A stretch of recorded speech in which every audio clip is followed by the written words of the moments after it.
ونستغفره ونؤمن به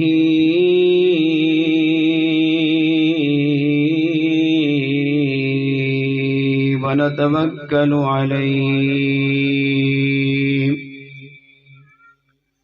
ونعوذ بالله من شرور أنفسنا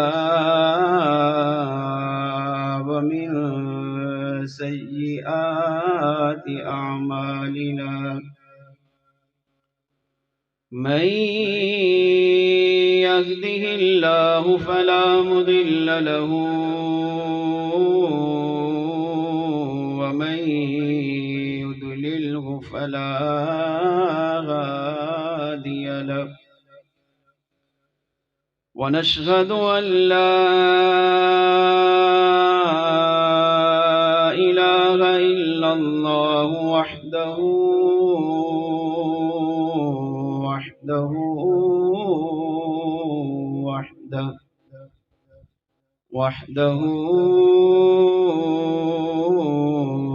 لا شريك له ونشهد أن سيدنا وسندنا وحبيبنا وطبيبنا وغوثنا وغياثنا ومغيثنا ودادانا ومعيننا وفريدنا ونزامنا وسراجنا ومنيرنا ومقصودنا وموجودنا وأعلانا وأولانا ومولانا ومأوانا وملجانا وراحة قلوبنا وشفاء صدورنا ونور أعيننا ونور أولنا ونور آخرنا ونور ظاهرنا ونور باطننا وراحة صدورنا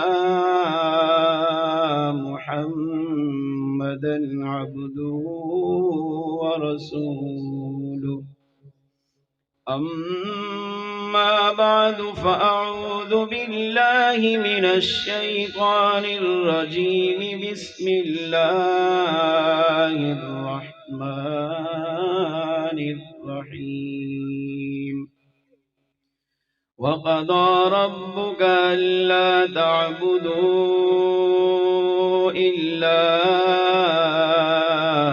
إياه وبالوالدين إحسانا إما يبلغن عندك الكبر أحدهما أو كلاهما فلا تقل لهما أف ولا تنهرهما وقل لهما قولا كريما واخفض لهما جناح الذل من الرحمة وقل رب ارحمهما كما ربياني صغيرا آمنت بالله وصدق الله مولانا العظيم وصدق رسوله النبي الكريم الأمين ونحن على ذلك لمن الشاهدين والشاكرين والحمد لله رب العالمين.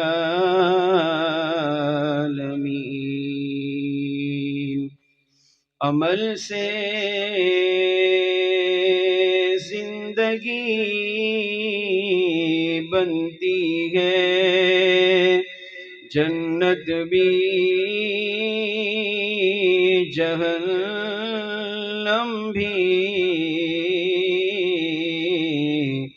یہ خاکی اپنی فطرت میں نہ نوری ہے نہ ناری، خودی کو کر بلند اتنا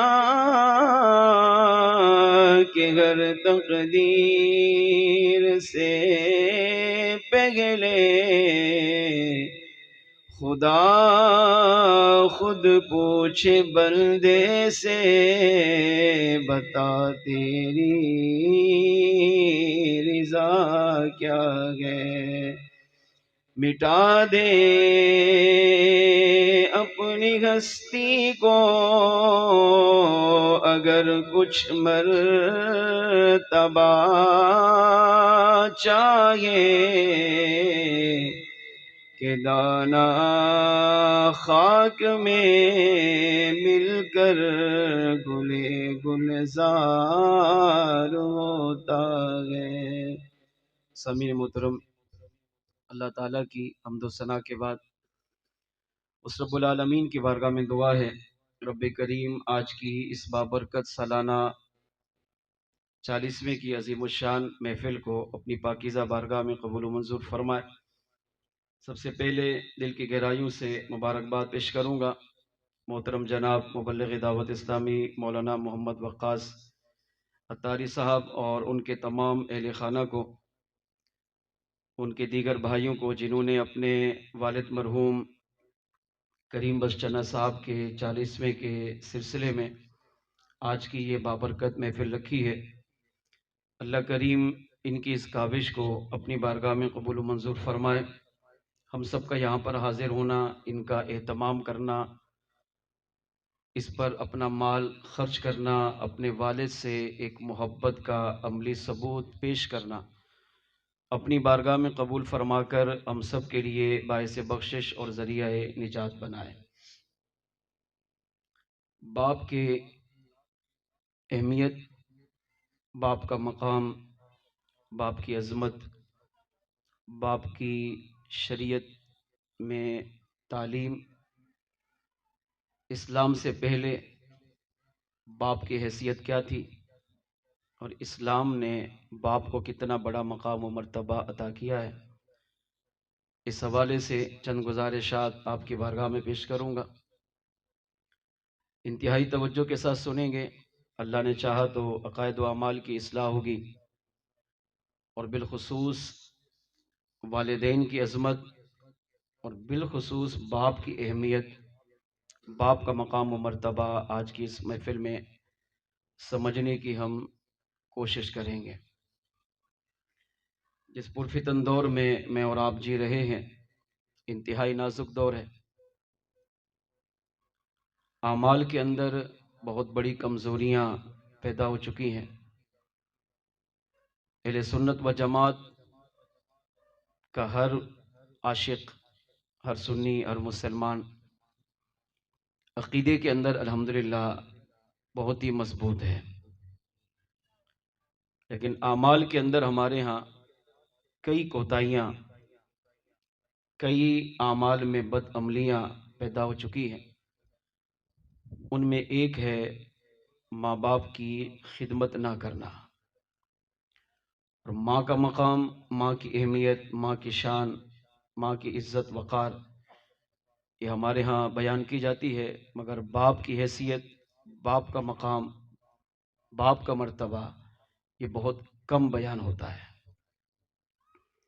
حالانکہ اسلام نے جس طرح ماں کو عظمت دی ہے، ماں کو شان و شوکت سے نوازا ہے، ماں کی اہمیت کو بیان کیا ہے، اسی طرح اسلام نے باپ کے مقام کو بھی بیان کیا ہے۔ لیکن باپ کا مقام و مرتبہ بیان نہیں کیا جاتا، اس وجہ سے شاید اولاد یہ سمجھتی ہے کہ ماں کے حقوق تو ہیں لیکن شاید باپ کے نہیں ہیں۔ کئی بوڑھے باپ آج بھی آتے ہیں، اپنی اولاد کی داستانیں سناتے ہیں، اولاد کا دکھ، اولاد کا غم، اولاد کا برا کردار، اولاد کا برا سلوک، اور اپنے دل کی ساری باتیں سنا کر وہ روتے بھی ہیں اور اپنے دل کو ہلکا بھی کرتے ہیں۔ اور وقاص اتاری اور ان کے دیگر بھائیوں کی یقیناً یہ والد صاحب کا چہلم ہے، تو اسی موضوع کی مناسبت سے باپ کی اہمیت کے حوالے سے چند گزارشات پیش کروں گا۔ توجہ میری طرف رکھیں گے، انشاءاللہ سمجھنے میں سمجھانے میں آسانی ہوگی، اور اللہ نے چاہا تو جن کے والدین زندہ ہیں ان کی قدر و قیمت ہمیں کرنا نصیب ہوگی، اور جن کے والدین دونوں یا ایک انتقال کر چکے ہیں تو ان کے لیے بھی دعا، استغفار اور ایصال ثواب کرنے کا ذہن بنے گا۔ سب سے پہلے درود پاک کی فضیلت عرض کرتا ہوں۔ شیخ عبدالحق محدث دہلوی رحمۃ اللہ تعالی علیہ فرماتے ہیں، اگر امتی چاہتا ہے کہ میں نبی کے قریب ہو جاؤں، حضور کے غلاموں میں میرا شمار ہو، اور میرے آقا مجھے اپنے عاشقوں میں قبول کر لے، اور دنیا میں مجھے کوئی مصیبت آئے، پریشانی آئے، تکلیف آئے، غم آئے، دکھ آئے، تو میرے آقا مجھے اس طرح دیکھے جس طرح اپنی بھی ہاتھ کی مبارک ہتھیلی کو دیکھتے ہیں۔ ہر ایک کی تمنا یہ ہوتی ہے، تو آپ فرماتے ہیں کہ اگر کوئی یہ چاہتا ہے کہ یہ سارے کام اس کے لیے ہوں تو اسے 3 کام کرنے پڑیں گے۔ ان 3 کاموں میں سے ایک کام یہ ہے کہ وہ اپنے نبی پر درود و سلام پڑھنے کی عادت بنائے، کیونکہ درود و سلام ایک ایسا وظیفہ ہے جو امتی کو نبی کے قریب کر دیتا ہے۔ درود و سلام ایک ایسا وظیفہ ہے امتی کو حضور کے غلاموں میں مقبول بنا دیتا ہے۔ درود پاک ایک ایسا وظیفہ ہے کہ اگر امتی اس کو پڑھنے کی عادت بنا لے، شرط یہ ہے کہ وہ روزانہ کچھ وقت نکال کر حضور پر درود و سلام پڑھنے والا بن جائے، خالی محفل کے آخر میں نہیں، خالی جمعہ کی نماز کے بعد نہیں، بلکہ روزانہ معمول کے مطابق، گرمی ہو، سردی ہو، بیماری ہو، صحت ہو، تنگ دستی ہو، محتاجی ہو، مالداری ہو، خوشحالی ہو، جس حال میں بھی ہو، اپنے نبی پر اگر درود و سلام پڑھنے میں یہ پکا بن جائے، سچا بن جائے، تو درود و سلام اسے اس مقام تک پہنچا دیتا ہے جس مقام تک یہ ساری زندگی عبادت کر کے بھی نہیں پہنچ سکتا۔ درود و سلام ایک ایسا عمل ہے کہ اگر مسلمان اس کو پڑھنے کی عادت بنائے تو جیتے جی بھی یہ اس کے فوائد دیتا ہے، اپنے ثمرات دیتا ہے۔ عالم نزا میں جب انسان کا انتقال ہو رہا ہوتا ہے، اس وقت اگرچہ دنیا چھوٹ رہی ہوتی ہے، وہ عالم برزخ کی طرف بڑھ رہا ہوتا ہے، اس وقت بھی اگر اسے دنیا چھوڑ دے اور وہ پریشانی اور مصیبت میں مبتلا ہو جائے، اگر اس کی عادت درود پاک پڑھنے کی تھی، چاہے وہ کتنا ہی گناہگار ہو، درود پاک عالم نزا میں بھی اس کی موت میں آسانی اور اس پر آنے والی مصیبت سے اسے وہاں بھی نجات دلاتا ہے۔ اور اگر یہ انتقال کر کے قبر میں اتر جائے اور قبر میں اگر اس کے برے اعمال کی وجہ سے عذاب آ پہنچے، تب بھی یہ درود پاک اسے عذاب قبر سے بچاتا ہے۔ اور قیامت کے دن یہی امتی جب قبر سے اٹھ کر اللہ کی بارگاہ میں جائے گا، میدان محشر میں حاضر ہوگا اور اعمال نامہ تولا جائے گا، اس کے گناہوں کا پلڑا بھاری، نیک اعمال کا پلڑا ہلکا ہو جائے، تب بھی یہی درود پاک کی پرچی اس کے نامہ اعمال میں رکھ کر اس کے پلڑے کو بھاری فرما کر اسے بھی اس درود پاک کی وجہ سے جنت میں داخل کر دیا جائے گا۔ ان تمام باتوں کو سمجھنے کے لیے یہ روایت سنیے۔ اللہ تعالیٰ کے ایک لاڈلے ولی سیدنا مالک بن دینار رحمت اللہ تعالی علیہ فرماتے ہیں، میں حج کرنے کے لیے مکہ مکرمہ پہنچا اور میں کعبۃ اللہ کا طواف کر رہا تھا۔ دوران طواف میں نے ایک نوجوان کو دیکھا کہ جو کعبے کا طواف بھی کر رہا ہے اور مصطفیٰ جان رحمت صلی اللہ علیہ وسلم پر درود بھی پڑھ رہا ہے۔ جو گئے ہیں وہ جانتے ہیں اور جو نہیں گئے اللہ انہیں اس سال حج کی سعادت نصیب فرمائے۔ کعبے کے جب چکر لگاتے ہیں نا 7 چکر، تو ہر چکر کی الگ الگ دعا ہے کہ پہلے چکر آپ لگائیں تو یہ دعا پڑھیں، دوسرا چکر لگائیں تو یہ پڑھیں، تیسرا لگائیں تو یہ، یوں 7 چکر لگائیں تو 7 جگہ الگ الگ دعا کریں، کیونکہ وہاں جانا روز روز کی بات تو نہیں ہے نا، زندگی میں انسان کو کبھی کبھی موقع ملتا ہے، شاید زندگی میں ایک بار، تو وہاں جتنا زیادہ ہو سکے جو دعا اس کو یاد ہو ذہن میں آئے فوراً مانگے۔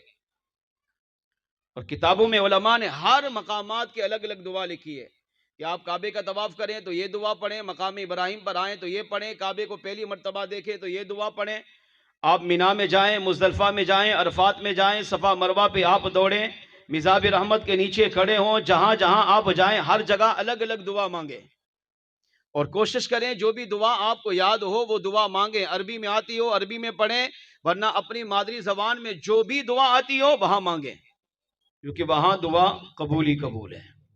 اپنے لیے، اپنے اہل و عیال کے لیے، اپنے گھر والوں کے لیے، خاندان کے لیے، رشتہ دار عزیز و اقربا کے لیے، جنہوں نے کہا نہیں کہا سب کے لیے دعا کریں۔ مگر آپ فرماتے ہیں کہ میں نے اس نوجوان کو دیکھا کہ 7 چکر لگائے مگر 7 چکر میں وہ ایک ہی دعا مانگ رہا ہے، کیا؟ مصطفیٰ جان رحمت صلی اللہ علیہ وسلم پر درود و سلام پڑھ رہا ہے۔ مزاب رحمت کے نیچے آیا، حضور پر درود و سلام، اس نے آ کر مقام ابراہیم کے بعد نماز پڑھی، درود و سلام پڑھ رہا ہے۔ صفا مروہ پہ اسے دوڑتے ہوئے دیکھا، درود و سلام پڑھ رہا ہے۔ یہاں تک کہ مینا میں گئے، مزدلفہ میں گئے، عرفات میں گئے، شیطان کو کنکریاں مارنے گئے، پورے حج کے تمام دنوں میں حج کے تمام ارکان ادا کیے، میں اس نوجوان کے پیچھے۔ تو آپ فرماتے ہیں میں نے اس نوجوان کو دیکھا ہر جگہ بس حضور کی ذات پر درود و سلام پڑھ رہا ہے۔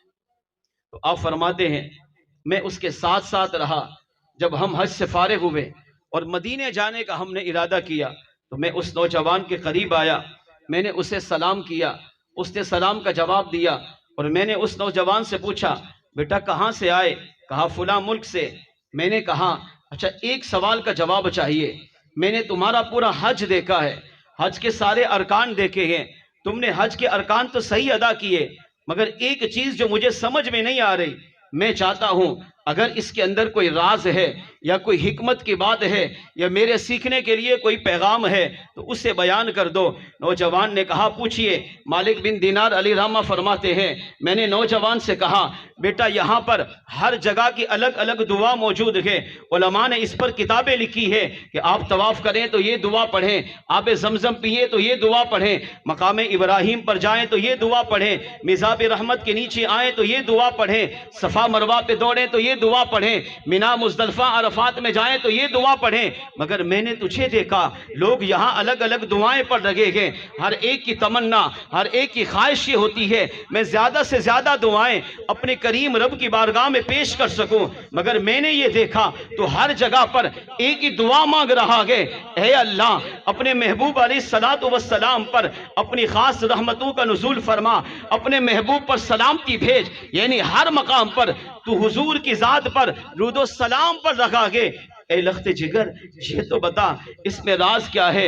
اب اس نوجوان نے جو راز کہا وہ دل کے کانوں سے سنیے، یہاں بھی باپ کی مقام، باپ کی اہمیت، باپ کا مرتبہ بیان کیا جا رہا ہے، اور اس کا باپ کتنا اچھا انسان تھا، ایک اس کی اچھی عادت تھی، اس کو بیان کیا جا رہا ہے۔ نوجوان کہنے لگا مالک بن دینار واقعہ تو بہت طویل ہے مگر میں آپ کی بارگاہ میں عرض کر دیتا ہوں۔ کہنے لگا میں نے یہ ارادہ کیا، اللہ کی بارگاہ میں دعا مانگتا تھا، اے اللہ مجھے زندگی میں ایک بار اپنے والد کی خدمت کا موقع عطا فرما، اور وہ اس طرح خدمت کروں کہ میں اپنے والد کو اپنے ساتھ لے کر میں حج کے لیے جاؤں، پورا راستہ اپنے والد کی خدمت کرتا رہوں، وہاں حج کے ایام میں جتنے دن وہاں رہوں میں اپنے والد کا خدمت کرتا رہوں، حج کا فریضہ بھی ادا کروں، وہاں سے پلٹ کر جب واپس آؤں گا اے اللہ میں پورا سفر اپنے باپ کی خدمت کرنا چاہتا ہوں، میری دعا میرے حق میں قبول فرما۔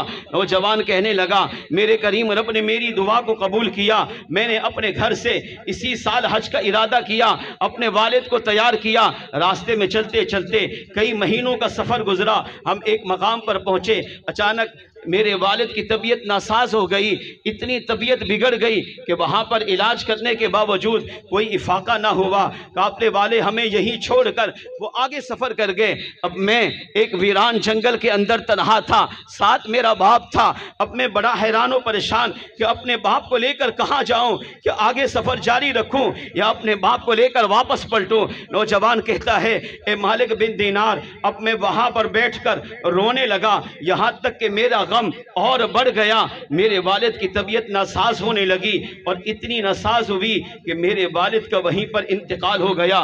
اب میرا غم، میری کیفیت یا تو میں سمجھ سکتا ہوں یہ میرا قریب رب جانتا ہے کہ اس وقت مجھ پر کیا گزر رہی تھی، میں وہیں پر بیٹھ کر حیران و پریشان روتا رہا۔ وہ کہتا ہے پھر میری پریشانی کے اندر اور اضافہ ہوا، وہ یہ کہ میرے والد کا آدھا چہرہ سیاہ ہونے لگ گیا، تھوڑی دیر دیکھتے ہی دیکھتے باپ کا آدھا چہرہ سیاہ ہو گیا، میرے غم پریشانی کے اندر اور اضافہ ہو گیا، میں اور زار و قطار رونے لگا۔ مالک بن دینار فرماتے ہیں مجھے اس نوجوان کے اس واقعے پر بڑا تجسس ہوا، میں نے کہا بیٹا پھر بتا آگے کیا ہوا؟ وہ نوجوان کہتا ہے قافلے والے چھوڑ کر چلے گئے، اس ویران جنگل میں میرے اور میرے باپ کے سوا کوئی بھی موجود نہیں تھا۔ اب میں نے اپنے باپ کی لاش سامنے پڑی ہے، باپ کی مسجد کا غم، باپ کے جانے کا غم، باپ کے جانے کا دکھ یہ بھی مجھے کاٹ رہا ہے، مگر باپ کا آدھا چہرہ یہ سیاہ ہو چکا ہے۔ اب میں پریشان ہوں، اگر یہاں سے اپنے باپ کو واپس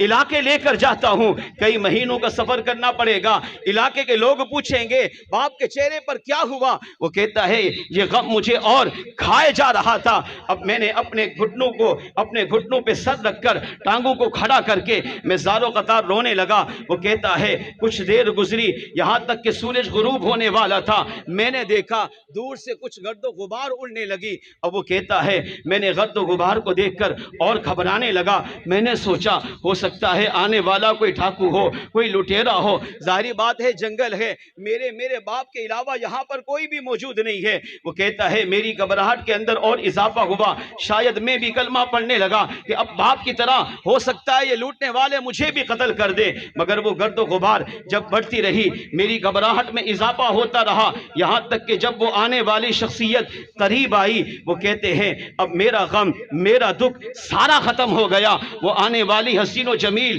ایک پاکیزہ ہستی تھی، سر پر مبارک امامہ تھا، سفید مبارک داڑھی تھی، اپنے بدن پر سفید لباس زیب تن فرمایا تھا، اللہ کی انوار و تجلیات کی بارش ہو رہی تھی۔ وہ کہتا ہے میں نے اپنے گھٹنوں پر سر رکھ کے مجھے اونگ آئی، اب میں یہ منظر دیکھ رہا ہوں کہ وہ آنے والی ہستی میرے باپ کی لاش کے قریب آئی، اپنے مبارک گھوڑے سے سواری سے نیچے تشریف لائے اور میرے باپ کے قریب آئے۔ وہ کہتے ہیں اتنے حسین و جمیل تھے۔ نوجوان کہتا ہے میں اس پاکیزہ ہستی کے چہرے پر جب میں نے نظر ڈالی تو میں ان پر فدا ہو گیا، بس میں انہیں دیکھتا ہی رہا، یہ سمجھ نہیں پایا یہ آنے والے کون ہے۔ وہ پاکیزہ ہستی سواری سے اتر کر میرے باپ کی لاش کے قریب آئی اور میرے باپ کی لاش کے اس سے کپڑا ہٹایا اور میرے باپ کے چہرے پر اپنے مبارک نورانی ہاتھ کو پھیرا۔ وہ نوجوان کہتا ہے مالک بن دینار میں نے دیکھا میرے والد کا چہرہ جو آدھا سیاہ ہو چکا تھا، اس پاکیزہ ہستی کے مبارک ہاتھ پھیرنے کی وجہ سے اللہ کریم نے میرے والد کے چہرے کو 14ویں رات کے چاند سے بھی حسین و جمیل بنا دیا ہے۔ وہ نوجوان کہتا ہے یہاں تک کہ وہ پاکیزہ ہستی وہاں سے جانے لگی، جب اپنی سواری پر سوار ہوئے اور وہاں سے آگے بڑھنے لگے، نوجوان کہتا ہے میں اٹھا اور ان کے قدموں کو پکڑ کر زارو قطار رونے لگا۔ میں نے کہا بتائیے تو صحیح آپ کون ہیں اس ویران جنگل میں جہاں پر اللہ کی ذات کے علاوہ کوئی بھی ہمارا پرسان حال نہیں ہے، جہاں سب کچھ ہمیں چھوڑ کر چلے گئے، آپ بتائیے اس مشکل وقت میں یہاں پر تشریف لا کر آپ نے میرے والد کے چہرے پر ہاتھ پھیر کر میرے والد کے چہرے کو 14ویں رات کے چاند سے بھی حسین و جمیل بنا دیا۔ اے ہماری مشکل کشائی کرنے والے، اے ہماری مدد کرنے والے، ہماری دستگیری کرنے والے، بتائیے تو صحیح آپ ہیں کون؟ اب وہ پاکیزہ ہستی جاتے جاتے فرمانے لگے بیٹا اگر مجھے جاننا چاہتے ہو تو سنو، میں جناب محمد رسول اللہ صلی اللہ علیہ وسلم کی ذات مبارکہ ہوں، اللہ کا آخری نبی، آخری پیغمبر، آخری رسول ہوں۔ تیرا باپ اچھا آدمی تھا، تیرے باپ کے اندر ایک اچھی عادت یہ تھی کہ تیرا باپ اٹھتے بیٹھتے چلتے پھرتے میری ذات پر درود و سلام پڑھتا تھا۔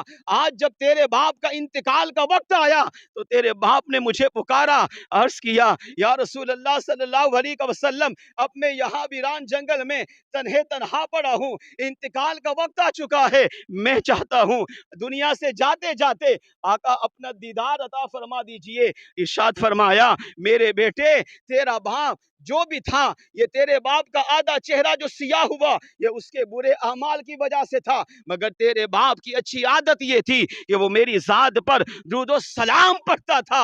ہم نے تیرے باپ کی پکار کو سنا اور تیرے باپ کی مشکل کشائی کے لیے یہاں پر تشریف لا کر اسے اپنا دیدار بھی عطا فرمایا اور تیرے والد کے چہرے پر ہاتھ پھیر کر اسے بھی 14ویں رات کے چاند سے بھی حسین و جمیل بنا دیا گیا۔ علامہ شیخ عبدالحق محدث دہلوی فرماتے ہیں اس روایت سے پتہ یہ چلا، پہلی بات یہ سیکھنے کو ملی کہ اگر امتی نبی سے پیار سچا کرتا ہو، نبی سے محبت سچی ہو، نبی سے عقیدت سچی ہو، نبی کا سچا غلام ہو، اپنے آقا کو مشکل کشا حاجت روا سمجھتا ہو، اگرچہ وہ کائنات کے کسی کونے میں رہ کر اپنے نبی کو جب بھی پکارتا ہے، چاہے زندگی میں پکارے، چاہے عالم نزع میں پکارے، چاہے قبر میں پہنچ کر پکارے، تب بھی میرے آقا اس کی مشکل کشائی بھی فرماتے ہیں۔ اگر دیدار کا مطالبہ کرے تو میرے آقا اسے اپنا دیدار بھی عطا فرماتے ہیں۔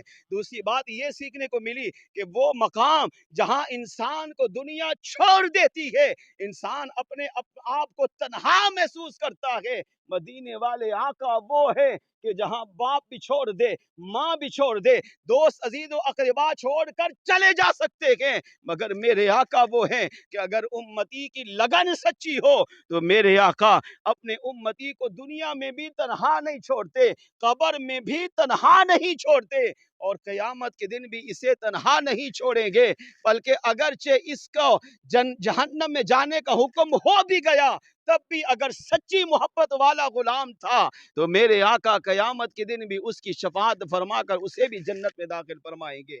تیسری بات یہ سیکھنے کو ملی کہ درود پاک وہ پاکیزہ وظیفہ ہے، وہ عمل ہے کہ امتی اگرچہ اعمال میں کمزور بھی ہو مگر نبی کی محبت میں اگر سچا تھا، آقا علیہ السلام پر درود و سلام پڑھنے والا تھا، تو میرے آقا صلی اللہ علیہ وسلم اس کے درود و سلام کو سنتے ہیں، اس کی مشکل کشائی فرماتے ہیں اور میرے آقا اس کے پاس تشریف لا کر اس کے غم کو بھی دور کرتے ہیں اور اسے اپنا دیدار عطا فرما کر اسے دنیا میں ہی معراج عطا فرما دیتے ہیں۔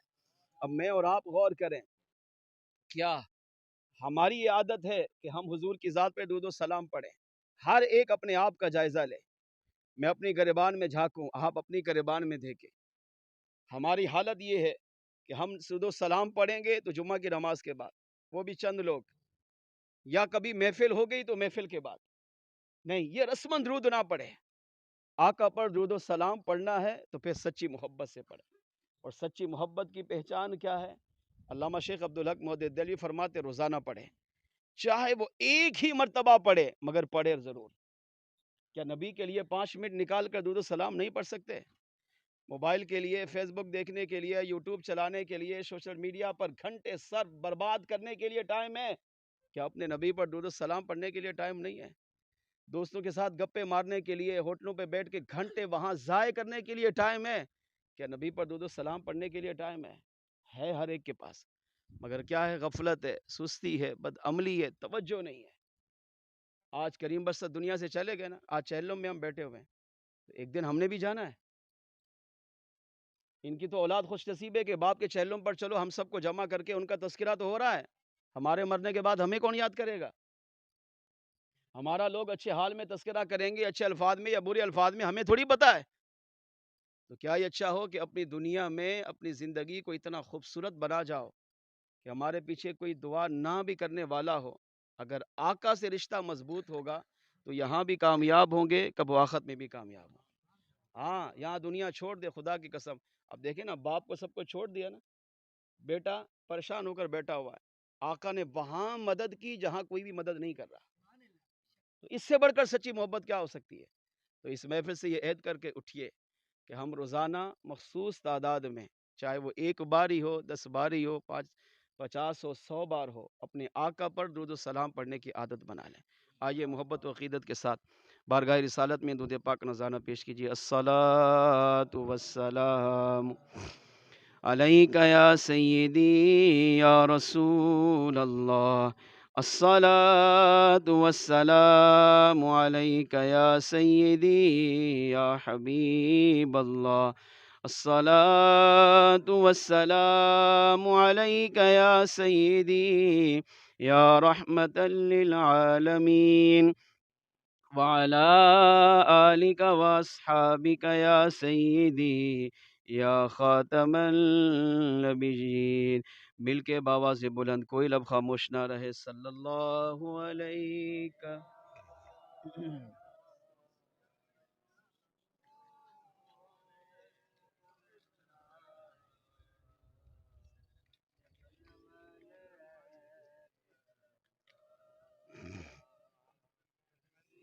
پیچھے والے بھی پڑھ لیں، پیچھے والے آگے آگے آ جائیں۔ آپ ہم انشاءاللہ اپنی محفل کو جاری رکھیں گے، آگے آگے تشریف لائیں اور محفل میں ذوق شوق کے ساتھ بیٹھیں۔ انشاءاللہ جو وقت دیا ہے اس کی اندر اندر ہی ہم محفل کا اختتام کریں گے۔ مل کے پڑھ لیجئے، صلی اللہ علیہ یا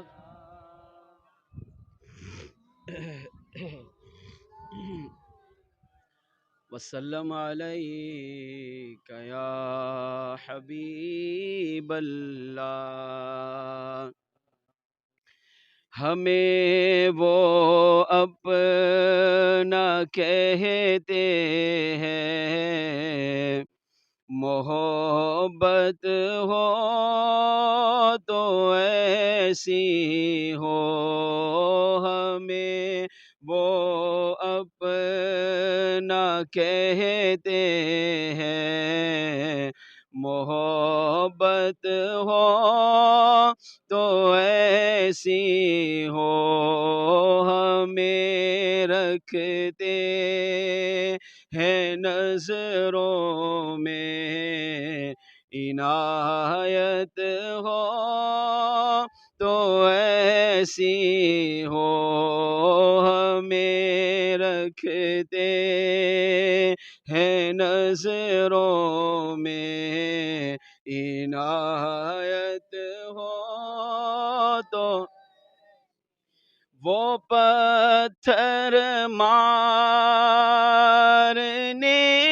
والوں کو دیتے ہیں دعا اکثر، وہ پتھر مارنے والوں کو دیتے ہیں دعا اکثر، کوئی لاؤ مثال ایسی، شرافت ہو تو ایسی ہو، کوئی لاؤ مثال ایسی، شرافت ہو تو ایسی ہو، ہمیں رکھتے ہیں نظروں میں، عنایت ہو وہاں ملتی ہے مجرم کو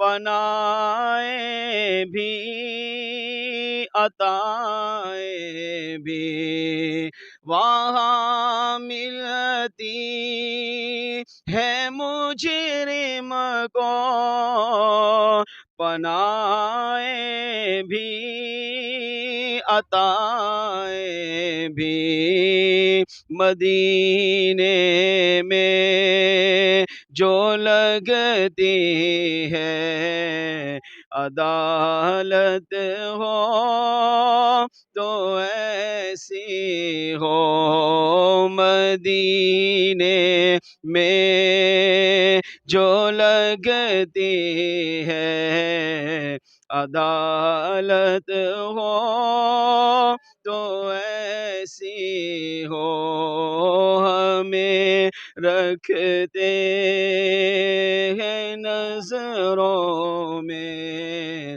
عنایت ہو تو حسین ابن علی نے کربلا میں بھی عبادت کی، حسین ابن علی نے کربلا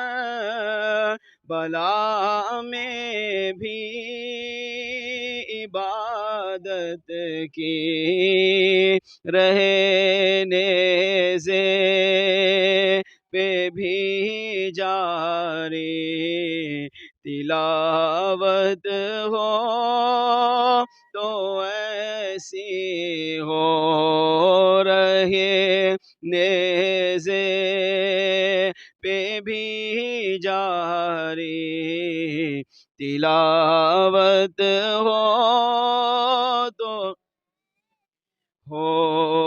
ہمیں رکھتے ہیں نظروں میں عنایت ہو تو میرے آقا کی ولادت پر ہوئے سب کو عطا بیٹے، میرے آقا کی ولادت پر ہوئے سب کو عطا بیٹے، اسے میلاد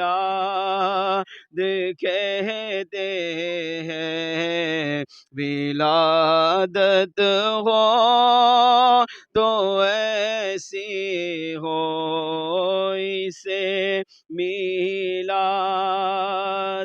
کہتے ہیں، ولادت ہو تو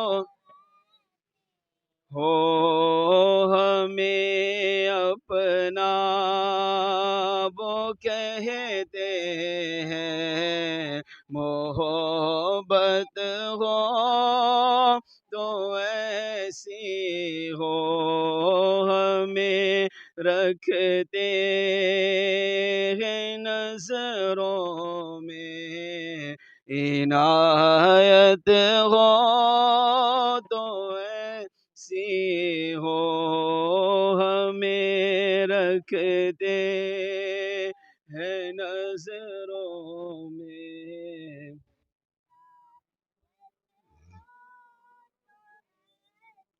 اللہ کریم نے قرآن پاک پارہ 15 سورہ بنی اسرائیل آیت نمبر 17 تیسرے رکوع کی پہلی آیت میں ارشاد فرمایا، وَقَضَىٰ رَبُّكَ أَلَّا تَعْبُدُوا إِلَّا إِيَّاهُ وَبِالْوَالِدَيْنِ إِحْسَانًا، اور تمہارا رب تمہیں حکم دیتا ہے اللہ تعبدو کہ تم عبادت نہ کرو الا ایاہ مگر اسی کی، وبالوالدین احسانا اور والدین کے ساتھ بھلائی کرو، اما یبلغن عندک الکبر احدہما او کلاہما، تمہارے پاس تمہارے والدین دونوں یا ایک جب بڑھاپے کو پہنچ جائیں، فلا تقل لہما اف، تو اپنے والدین کو اف بھی نہ کہو. کیا کہیں؟ وقل لہما قولا کریما. آگے فرمائے ولا تنہرہما، اپنے والدین کو جھڑکو بھی مت. وقل لہما قولا کریما، اور اپنے والدین سے اچھی بات کہو، نرم لہجے میں بات کرو.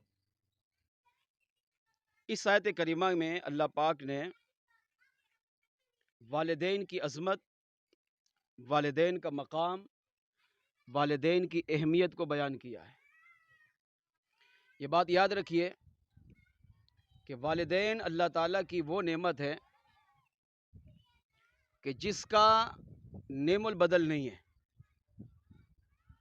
دنیا میں کئی چیزیں ایسی ہیں جن کا نعم البدل ہے، ایک جاتا ہے تو اس کی جگہ دوسرا آ جاتا ہے، مگر ماں باپ اللہ کی وہ نعمت ہے کہ جب یہ دونوں یا ایک چلا جائے، اگرچہ دوسرا باپ بن بھی جائے، دوسری ماں بن بھی جائے، مگر جو مقام و مرتبہ، جو پیار محبت، جو شفقت، جو عزت، جو احترام یہ دنیا سے جانے والے والدین کا تھا، یا یہ اپنی اولاد سے محبت کرتے تھے، اس کی جگہ کوئی اور ماں باپ نہیں لے سکتا. دنیا میں آپ جس سے بھی محبت کرتے ہیں، پیار کرتے ہیں، یا آپ سے کوئی محبت کرتا ہے، اس کا کوئی نہ کوئی مقصد ضرور ہوگا، چاہے وہ مقصد دنیاوی ہو، چاہے وہ مقصد دینی ہو، چاہے وہ مقصد اچھا ہو، چاہے وہ مقصد برا ہو، غرض ضرور ہوتی ہے. یاد رکھیے گا، آپ جس سے بھی محبت کرتے ہیں، یہ میرا موضوع نہیں ہے، آپ چیک کر لیں، کوئی نہ کوئی مقصد ضرور ہوگا. بغیر مقصد کے تعلق، بغیر مقصد کے محبت، بغیر مقصد کے پیار نہیں ہے. مگر علماء نے لکھا کہ دنیا میں ماں باپ یہ اللہ کی نعمت ہے کہ ان کی اپنی اولاد سے محبت یہ بغیر مقصد اور بغیر غرض کے ہوتی ہے. اولاد اچھی ہو تب بھی ماں باپ محبت کر رہے ہیں، اولاد بری ہو تب بھی ماں باپ محبت کر رہے ہیں. آپ دیکھیں، اولاد خوبصورت پیدا ہو تب بھی ماں باپ اسے چومتے ہیں، اور اولاد بدصورت پیدا ہو، لنگڑی لولی پیدا ہو، اندھی کانی بہری پیدا ہو، کوئی بھی اس کے اندر ہے وہ، مگر ماں باپ یہ نہیں کہتے کہ بس یہ اندھا پیدا ہوا ہے، کانا پیدا ہوا ہے، لنگڑا لولا ہے، اس کو دور کر دو. نہیں، ماں باپ کے لیے وہ بھی سونے ہیرے جواہرات سے بھی قیمتی ہوتا ہے وہ بیٹا، اگرچہ اس کے اندر ہزاروں عیب ہوں. کیوں؟ وجہ کیونکہ والدین کے دل میں اللہ نے جو اولاد کی محبت رکھی ہے وہ بغیر غرض کے ہے، بغیر مقصد کے ہے، بغیر لالچ کے ہے. اگرچہ آج کی اولاد یہ کہے کہ نہیں، ہمارے ماں باپ ہم سے مقصد کی وجہ سے محبت کرتے ہیں یا لالچ کرتے ہیں، یا فلاں ان کا غرض تھا، فلاں مقصد تھا. دنیا کی اولاد اگرچہ کہنا چاہی تو کہتی ہے، کہتے بھی ہیں لوگ، مگر اللہ کریم نے جو ماں باپ کے دل میں اولاد کی محبت رکھی ہے وہ بغیر مقصد، بغیر غرض، بغیر لالچ کے ہے. اور ماں باپ جیسی محبت یہ کوئی نہیں کر سکتا. دنیاوی تمام رشتوں میں سب سے بہترین، افضل، اعلیٰ رشتہ یہ ماں باپ کا ہے. یہی وجہ ہے کہ اگر ہم قرآن و سنت شریعت کی تعلیمات کو دیکھیں تو ماں باپ کی اہمیت، ماں باپ کا مقام اللہ کریم نے اتنا بیان کیا، اتنا بیان کیا کہ اگر اولاد ساری زندگی ماں باپ کی خدمت کرے، ساری زندگی، مثال کے طور پر ماں باپ 100 سال تک جیے، اولاد نے 100 سال تک ماں باپ کی خدمت کی، تب بھی وہ ماں باپ کا حق ادا نہیں کر سکتے. یہاں تک میرے آقا نے فرمایا اگر والدین انتقال کر کے قبر میں چلے جائیں تب بھی اولاد کا، ماں باپ کا جو حق اولاد پر تھا تب بھی ختم نہیں ہوتا. یعنی ماں باپ اللہ کی وہ نعمت ہے کہ اگر یہ زندہ ہیں تب بھی ان کے حقوق ہیں، اگر انتقال کر جائیں تب بھی ان کے حقوق ہیں.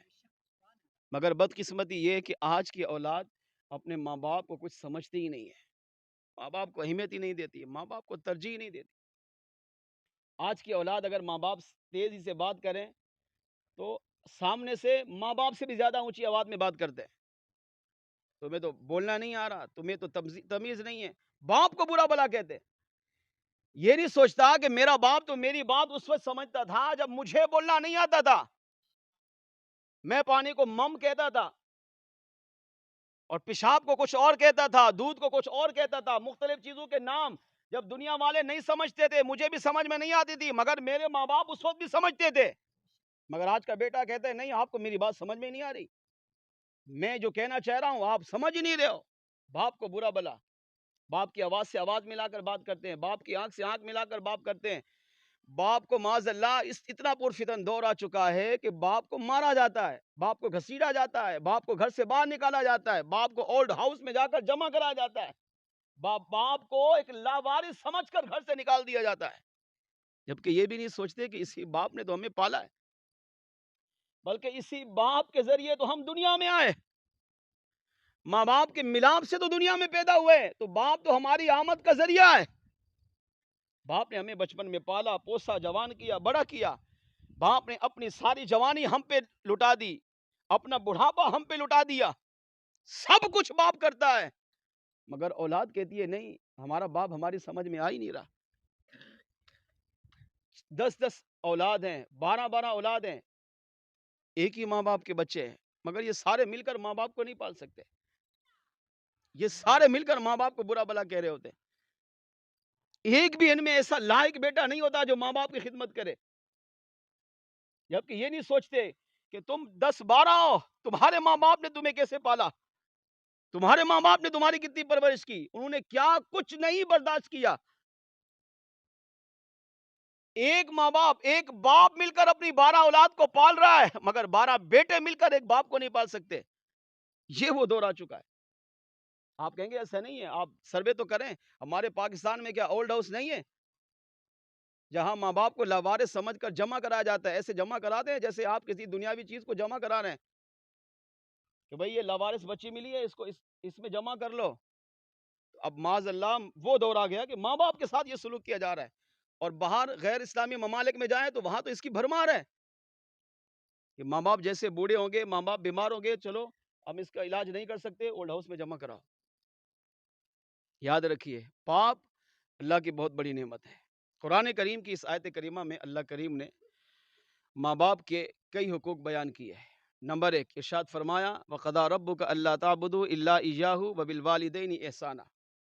امام راضی نے تفسیر کبیر میں بڑی پیاری بات دیکھی، فرمایا اللہ کریم نے پہلا حق ماں باپ کا جو بیان کیا، ماں باپ کی شان، ماں باپ کی اہمیت سمجھنے کے لیے اتنا کافی ہے کہ اللہ نے اپنی عبادت کے ساتھ جس عمل کو بیان کیا ہے وہ ہے ماں باپ کی خدمت کرنا. اللہ چاہتا تو یہ بھی فرما سکتا تھا کہ میری عبادت کرو، نماز پڑھو، روزہ رکھو، حج کرو، زکوٰۃ دو، صدقہ خیرات کرو، فلاں نیک عمل کرو. اللہ چاہتا تو فرما سکتا تھا. اللہ نے قرآن کریم میں کئی مقامات پہ بیان فرمایا ہے، مگر یہاں اپنی عبادت کے ساتھ، یعنی رب بھی بے نیاز ہو کر یہ چاہتا ہے کہ دنیا میں بسنے والا میرا بندہ سب سے پہلا کام میری عبادت کرے، اور سب سے دوسرا کام اعمال کے اندر، حقوق العباد کے اندر اپنے والدین کی خدمت کرے. تو پہلا ماں باپ کا حق یہ ہے کہ اولاد اپنے ماں باپ کی خدمت میں زندگی گزارے. نمبر 2 ارشاد فرمایا اما یبلغن عندک الکبر احدہما او کلاہما. تمہارے ماں باپ دونوں یا ایک اگر بڑھاپے کو پہنچ جائیں تو فرمایا فلا تقل لہما اف، اپنے ماں باپ کو اف بھی نہ کہنا. تیسرا حق ولا تنہرہما، اپنے ماں باپ کو کبھی جھڑکنا بھی نہیں. وقل لہما قولا کریما، چوتھا حق ہمیشہ اپنے والدین سے نرمی اور اچھے انداز میں گفتگو کرنا. اور پانچواں حق جب بھی دنیا میں دعا مانگو، اللہ کی بارگاہ میں دعا مانگو وقل رب ارحمہما کما ربیانی صغیرا، اے اللہ میرے ماں باپ پر اس طرح رحمت فرما جنہوں نے بچپن میں مجھ پر شفقت کی ہے. جناح الذل واخفض لہما جناح الذل، چھٹا حق ماں باپ کا اللہ نے بیان کیا، اپنے ماں باپ کے لیے رحمت کے پر اس طرح بچھا کے رکھو. یعنی اولاد کے دونوں ہاتھ اس طرح ہونے چاہیے اپنے ماں باپ کے لیے. 6 حقوق اللہ کریم نے اس آیت کریمہ میں بیان کیے ہیں، اور مگر آج ہم غور کریں تو 6 حقوق میں ایک پر بھی عمل نہیں ہے. فلا تقل لہما اف، اپنے ماں باپ کو اف بھی نہ کہو. اور آج کی اولاد کہتی ہے ہم اف تو نہیں کہتے، باقی سب کچھ کہہ دیتے ہیں۔ قرآن نے کہا اف نہ کہا، اف تو ہم کہتے ہی نہیں۔ اف، یہ بات کر دی آپ نے، اف تو ہم کہتے ہی نہیں ہیں، اف نہیں کہتے باقی سب کچھ کہہ دیتے ہیں۔ اف کی تعریف کیا ہے؟ امام راضی تفسیر کبیر میں کہتے ہیں اف کا مطلب بیٹے کی ہر وہ بات جس سے ماں باپ کو تکلیف پہنچے وہ مت کہے۔ اف کا مطلب بیٹے کا ہر وہ عمل، ہر وہ کام کہ جس سے ماں باپ کو تکلیف پہنچے وہ کام بھی نہ کرے۔ یہ ہے فلا تقل لہما اف، اپنے ماں باپ کو اف بھی نہ کہا۔ یاد رکھیے اس آیت کریمہ میں 6 حق ماں باپ کے بیان کیے ہیں۔ اگر مسلمان ان 6 حقوق کی پاسداری کر لے تو پھر یاد رکھیے وہ یہاں بھی کامیاب ہے، قبر و آخرت میں بھی کامیاب ہے۔ اور اگر 6 حقوق کی پاسداری نہیں کرتا جیسا کہ آج کل ہو رہا ہے تو پھر وہ یہاں بھی برباد ہے، قبر و آخرت میں بھی برباد ہے۔ باپ کی عظمت، باپ کا مقام، باپ کی شان سمجھنے کے لیے یہ حدیث پاک، ایک حدیث اور ایک روایت عرض کر کے میں سلام کی طرف آتا ہوں، توجہ پوری میری طرف رکھیں گے۔ باپ اللہ کی بہت بڑی نعمت ہے، باپ کا بہت بڑا مقام ہے، باپ کو دین اسلام نے بے شمار خوبیوں سے نوازا ہے۔ جن کے باپ زندہ ہیں اپنے باپ کی قدر کیجیے، اپنے باپ کی اہمیت کو پہچانیے، اپنے باپ کے حقوق کی پاسداری کیجیے، اپنے باپ کو دنیا میں راضی کرنے کی کوشش کیجیے۔ ایک روایت کا مفہوم ہے، شعب الایمان میں یہ حدیث پاک موجود ہے۔ میرے آقا صلی اللہ علیہ وسلم کی بارگاہ میں ایک باپ شکایت لے کر حاضر ہوا۔ سرکار علیہ الصلوۃ والسلام تشریف فرما تھے اور باپ حضور کی بارگاہ میں تیزی سے جانے لگا۔ سرکار کی بارگاہ میں پہنچا، سلام عرض کیا، میرے آقا علیہ السلام نے سلام کا جواب عطا کیا۔ عرض کیا یا رسول اللہ صلی اللہ علیہ وسلم آپ کے بارگاہ میں کچھ پیش کرنا ہے۔ میرے آقا علیہ الصلوۃ والسلام نے ارشاد فرمایا کہو۔ اس نے اپنے بیٹے کی شکایت کی، میرا بیٹا مجھے مارتا ہے، میرا بیٹا مجھے ستاتا ہے، میرا بیٹا مجھے تکلیف دیتا ہے، میرا بیٹا مجھے برا بلا کہتا ہے۔ میرے آقا علیہ السلام نے ارشاد فرمایا اچھا تم نے اپنے دل میں جو اپنے بیٹے کے لیے اشعار جمع کیے نا پہلے وہ سناؤ۔ اس نے عرض کیا یا رسول اللہ صلی اللہ علیہ وسلم اپنے بیٹے کے بارے میں جو اشعار سوچے؟ ارشاد فرما ہاں۔ اب وہ پریشان ہو گیا کہ میں نے یہ کچھ اشعار، وہ جب گھر سے چلا نا تو اب اس نے کچھ اشعار عربی میں پڑھے، کس کے بارے میں تھے؟ اپنے بیٹے کے بارے میں۔ تو اب وہ یہ سوچ رہا ہے کہ میں نے یہ اشعار تو کسی کو سنا ہی نہیں، ابھی تو گھر سے حضور کی طرف آیا ہوں تو راستے میں سوچتا آیا ہوں، مگر آقا فرما رہے ہیں کہ پہلے وہ جو تمہارے دل میں اشعار ہے نا پہلے وہ سناؤ۔ اب وہ جب حیران ہوا نا اور آقا علیہ السلام نے حیران و پریشان دیکھا تو میرے آقا علیہ السلام نے فوراً ارشاد فرمایا میرے امتی گھبرا کیوں رہا ہے؟ ابھی ابھی جبریل آئے اور انہوں نے تمہارے آنے سے پہلے تمہارا سارا حال مجھے سنا دیا ہے۔ اب باپ کی اہمیت کو سمجھیں۔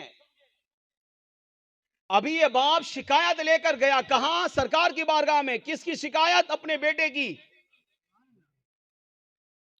مگر اللہ نے جبریل امین علیہ السلام کو باپ کے حضور کی بارگاہ میں پہنچنے سے پہلے بھیجا۔ فرمایا جبریل میرے محبوب کی بارگاہ میں جائیے، سلام پیش کیجئے، انہیں کہیے کہ آقا یہ جو باپ آپ کی بارگاہ میں آ رہا ہے اس نے اپنے دل میں اپنے بیٹے کے بارے میں کچھ اشعار جمع کیے، جب یہ آپ کی بارگاہ میں پہنچے تو اس سے پہلے وہ اشعار سنیے۔ میرے آقا صلی اللہ علیہ وسلم نے فرمایا تمہارے اشعار کے سننے کا حکم مجھے میرے رب نے دیا ہے، اللہ کا پیغام جبریل نے پہنچایا ہے۔ اس سے باپ کی اہمیت کو سمجھیں۔ اب وہ اشعار اچھے نہیں ہیں، میرے آقا علیہ السلام نے فرمایا آپ وہ اشعار سناؤ۔ اب اس باپ نے وہ اشعار سنا ہے۔ اس کا ترجمہ یہ ہے کہ میرا بیٹا یا رسول اللہ مجھے ستاتا ہے، میں نے اپنی ساری زندگی کی جمع پونجی اپنے بیٹے پہ خرچ کر دی، یہاں تک کہ بڑھاپا آ گیا، لیکن میرا بیٹا مجھ پر خرچ نہیں کرتا۔ اگلے شعر کا ترجمہ، یا رسول اللہ صلی اللہ علیہ وسلم، میرا بیٹا جب بھی بیمار ہوتا تھا میں نے سب کچھ بیچ کر اپنے بیٹے کا علاج کروایا، مگر آج میں بیمار ہوں، میرا بیٹا میرا علاج نہیں کرواتا۔ زندگی میں جب بھی میرے بیٹے کو تکلیف پہنچی، میں آگے بڑھ کر میں نے اس کی تکلیف کو دور کیا، اس کی تکلیف کو اپنے اوپر لیا، مگر آج میں تکلیف میں ہوں اور میرا بیٹا میری تکلیف کو دور نہیں کرتا۔ یا رسول اللہ، میں نے اپنی زندگی گزاری جیسے بھی بڑھاپا آ گیا ہے، میں نے اپنا بچپن، اپنی جوانی، اپنا بڑھاپا، اپنی ساری زندگی اپنی جوان اولاد پر، بیٹے پر خرچ کر دی، مگر آج میرے بیٹے کے پاس مجھ سے بات کرنے کے لیے وقت نہیں ہے۔ اس نے کئی عربی اشعار پڑھے جس کا مفہوم میں عرض کر رہا ہوں، اتنے درد بھرے اشعار پڑھے کہ وہ بھی رو رہا تھا۔ راوی کہتا ہے میں آنکھیں بند کر کے اشعار پڑھ رہا تھا، اور جب آنکھ کھول کے دیکھا تو مصطفیٰ جان رحمت صلی اللہ علیہ وسلم کی مبارک آنکھوں سے چھما چھم آنسو برس رہے ہیں اور داڑھی مبارک تر۔ اتنے درد بھرے اشعار پڑھے کہ اس نے حضور کو بھی رلا دیا، اور جب وہ فارغ ہوا، وہ دل کے اندر جو اشعار جمع تھے نا، وہ سارے حضور کو سنا ہے۔ میرے آقا علیہ السلام نے ایک صحابی کو بلایا، فرمایا اس کے بیٹے کو بلا کر لا۔ وہ دوڑے دوڑے اس کے بیٹے کو بلا کر لائے۔ جب بیٹا حضور کی بارگاہ میں، حضور رحمت للعالمین ہے، اس کا انکار نہیں، حضور ماں باپ سے بڑھ کر شفیق ہیں، اس کا انکار نہیں، میرے آقا علیہ السلام امت سے سب سے زیادہ محبت کرتے ہیں، اس کا انکار نہیں، مگر جب وہ نافرمان بیٹا حضور کی بارگاہ میں آیا تو صحابہ کہتے ہیں میرے آقا علیہ السلام اپنی مسند سے کھڑے ہوئے اور حضور کا مبارک چہرے پر جلال کے آثار تھے، جس کو ہم کہتے ہیں غصہ، اتنے جلال کے آثار تھے کہ حضور کا مبارک چہرہ سرخ ہو گیا۔ اب جب بیٹا قریب آیا تو میرے بیٹے نے، میرے آقا نے اس کی گریبان سے پکڑا اور اس کے سینے پہ ہاتھ مارا، اور کیا جملہ ارشاد فرمایا، فرمایا انتا و مالکا لی ابیکا، تو اور تیرا مال سب کچھ تیرے باپ کا ہے۔ تو نے یہ کیسے سوچا ہے کہ میں جو کما کے لاتا ہوں، جو کچھ کھاتا ہوں پیتا ہوں، جو کچھ میرے پاس ہے، جن کا میں مالک ہوں، وہ سب کچھ میرا ہے؟ فرمایا نہیں، تیرا نہیں، تو بھی اپنے باپ کا ہے، اور تیرا سب کچھ جائیداد پراپرٹی جو کچھ بھی دنیاوی چیز کا تو مالک ہے، وہ تو حقیقت میں مالک نہیں، تیرا باپ مالک ہے۔ اور آقا علیہ السلام نے گریبان سے پکڑ کر سینے پہ ہاتھ مار کر اس کو یوں پیچھے دھکیلا، فرمایا جاؤ، تو اور تیرا مال تیرے باپ کا ہے، اور آج کے بعد تیرا والد تیری شکایت لے کر نہ آئے۔ تیرے والد کی اتنی درد بھری تیرے بارے میں اشعار تھے کہ اللہ کریم نے تیرے والد کے لیے جبریل کو میری بارگاہ میں بھیجا ہے، اور میرے آقا صلی اللہ تعالی علیہ وآلہ وسلم نے یہ عمل بیان فرما کر، عمل کر کے قیامت تک آنے والی انسانیت کو، اپنی امت کو پیغام دیا ہے کہ اگر دنیا کی بھلائی چاہتے ہو، قبر کی بھلائی چاہتے ہو، آخرت کی بھلائی چاہتے ہو، تو باپ کی اہمیت کو سمجھو، باپ کو مقام دو، باپ کو عزت دو، باپ کا احترام کرو، باپ کی خدمت کرو۔ کیوں؟ فرمایا باپ کی خدمت میں رب کی رضا ہے، باپ کی رضا رب کی رضا، باپ کی ناراضگی رب کی ناراضگی۔ ایک حدیث پاک میں میرے آقا علیہ السلام نے ارشاد فرمایا، جب انسان صبح کرتا ہے، غور سے سنیے اس بات کو، ہم بھی صبح کر رہے ہیں نا، روز اٹھتے ہیں صبح، آقا نے فرمایا جب انسان مسلمان صبح کرتا ہے، اگر اس کے ماں باپ اس سے راضی ہوں، دونوں یا ایک، جو بھی حیات ہے، اگر اس کے ماں باپ اس سے راضی ہیں، صبح اٹھے، اب اپنا جائزہ لے لیں کہ کیا میرے ماں باپ مجھ سے خوش ہیں یا نہیں؟ ارشاد فرمایا اگر اس کے ماں باپ اس سے خوش ہیں تو اللہ صبح ہی اس کے لیے جنت کے 2 دروازے کھول دیتا ہے۔ کس کے لیے؟ جس نے صبح اس حال میں کی کہ اس کے ماں باپ اس سے خوش تھے، اور اگر ایک کا انتقال ہو گیا اور ایک زندہ ہے اور وہ خوش ہے تو اللہ جنت کا ایک دروازہ کھول دیتا ہے۔ اور اس کے برعکس ارشاد فرمایا اگر اس کے ماں باپ اس سے ناراض ہوں، صبح کی اس حال میں کہ ماں باپ ناراض ہیں مگر بیٹا بستر سے اٹھ کر بیٹھ گیا، آقا فرماتے ہیں اللہ جہنم کے 2 دروازے اس کے لیے کھول دیتا ہے۔ اور اگر ماں باپ میں سے ایک کا انتقال ہو چکا ہو اور ایک زندہ ہو تو اللہ جہنم کا ایک دروازہ اس کے لیے کھول دیتا ہے۔ یہ حدیث جب میرے آقا نے صحابہ کے سامنے بیان کی، ایک صحابی کھڑے ہوئے، عرض کیا یا رسول اللہ صلی اللہ علیہ وسلم، اگرچہ ماں باپ ظلم کریں، اولاد آج بھی کہتی ہے نا ہمارے ماں باپ تو ہم پر ظلم کرتے ہیں، تو ہم پھر کیوں ظلم نہیں کریں؟ ہم کیوں نہیں ستائیں؟ ہم کیوں نہیں جواب دیں؟ وہ تو ہمارے ساتھ زیادتی کرتے ہیں، ہم کیوں نہیں کریں؟ کیا ان کی یہی محبت ہے؟ وہ سنیں، آقا نے فرمایا، اس نے پوچھا صحابی نے، آقا اگرچہ ماں باپ ظلم کریں تب بھی ایسا ہوگا؟ تب بھی نافرمانی کی صورت میں جہنم کے دروازے اور فرما برداری کی صورت میں جنت کے دروازے کھلیں گے؟ میرے آقا نے فرمایا ہاں، اگرچہ ماں باپ ظلم کرے تب بھی اولاد کا حق یہ ہے کہ تب بھی اپنے ماں باپ کی خدمت کرے، تب بھی ماں باپ کا خیال رکھے۔ تیسری حدیث میرے آقا علیہ السلام کی بارگاہ میں ایک شخص آیا، عرض کیا یا رسول اللہ صلی اللہ علیہ وسلم، میں نے زمانہ جاہلیت میں منت مانی تھی، کیا اب منت دیکھیں، آج ہم بھی منت مانتے عجیب و غریب، مگر اس کی منت دیکھیں، منت مانی کہ میرا یہ کام ہو جائے تو عرش اعظم کا پایا چوموں گا اور جنت کی چوکھٹ کو بوسہ دوں گا۔ میرے آقا علیہ السلام نے ارشاد فرمایا تمہارا کام ہو گیا؟ عرض کیا ہو گیا۔ ارشاد فرمایا پھر اپنی منت پوری کر۔ عرض کیا آقا جنت کی چوکھٹ کہاں، عرش کا پایا کہاں، میں کیسے چوموں گا؟ آقا علیہ السلام نے ارشاد فرمایا گھر جا، اپنے والدین کو جا کر دیکھ، اپنے باپ کی پیشانی پہ بوسہ دے، سمجھ تو نے عرش اعظم کا پایا چوما۔ اپنے ماں کے قدموں پہ جا کے بوسہ دے، سمجھ تو نے جنت کی چوکھٹ کو چوم لیا ہے۔ یہ ہے باپ، جس کی پیشانی پہ بوسہ دو تو ثواب عرش اعظم کو چومنے کا مل رہا ہے۔ اتنی بڑی عظمت شریعت نے باپ کو عطا کی ہے، مگر اولاد کہتی ہے ہمیں خبر ہی نہیں ہے۔ صحابی نے عرض کیا یا رسول اللہ صلی اللہ علیہ وسلم، میں تو مصیبت کا پہاڑ لے کر آیا تھا، آپ نے سارا دور کر دیا آقا، مگر کیا کروں، زمانہ جاہلیت میں تھا، کفر میں تھا، مجھے پتہ نہیں، خبر نہیں کر سکا، ماں باپ کا انتقال ہو چکا۔ میرے آقا علیہ السلام پر قربان، حضور کی بارگاہ ہے، جن کی بارگاہ میں جب کوئی آتا ہے خالی نہیں لوٹاتے۔ ارشاد فرمایا چلو پریشان مت ہو، اپنے ماں باپ کی قبروں پہ جا، اپنے باپ کی قبر کو پیشانی کی طرف سے بوسہ دے، ماں کی قبر کو پاؤں کی طرف سے بوسہ دے، سمجھ تو نے عرش آدم کا پایا بھی چوما، جنت کی چوکھٹ بھی چومی۔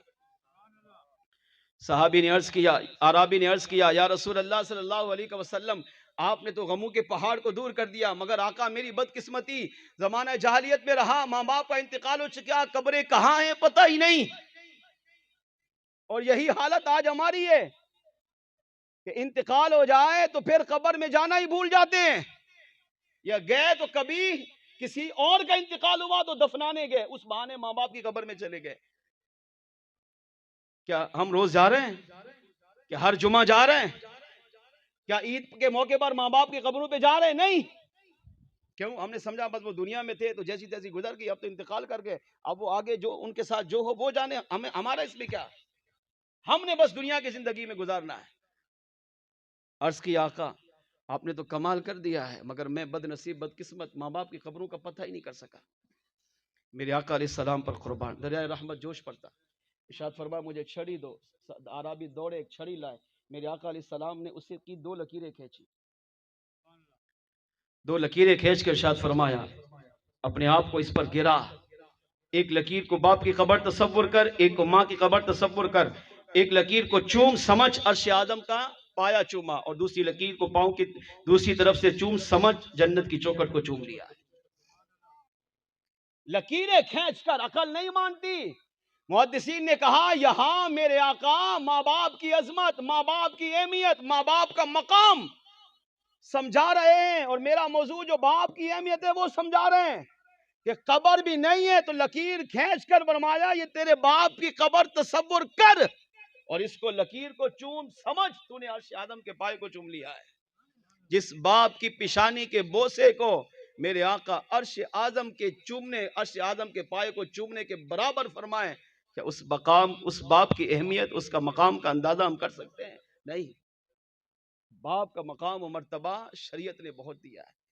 صرف آسان سی مثال یہ ہے کہ باپ کو اگر بندہ دنیا میں راضی کر لے، خدا کی قسم وہ چاہے کتنا ہی گناہگار ہو، قیامت کے دن اسی باپ کی رضا، باپ کی خدمت کرنے کی وجہ سے وہ دنیا میں بھی کامیاب ہوگا، قبر و آخرت میں بھی کامیاب ہوگا۔ اگر اپنے برے اعمال کی وجہ سے بیٹا جہنم کا حقدار بن بھی چکا، اگر باپ اس سے راضی تھا تو میرا کریم رب اسے بھی جہنم سے بچا کر جنت عطا فرمائے گا۔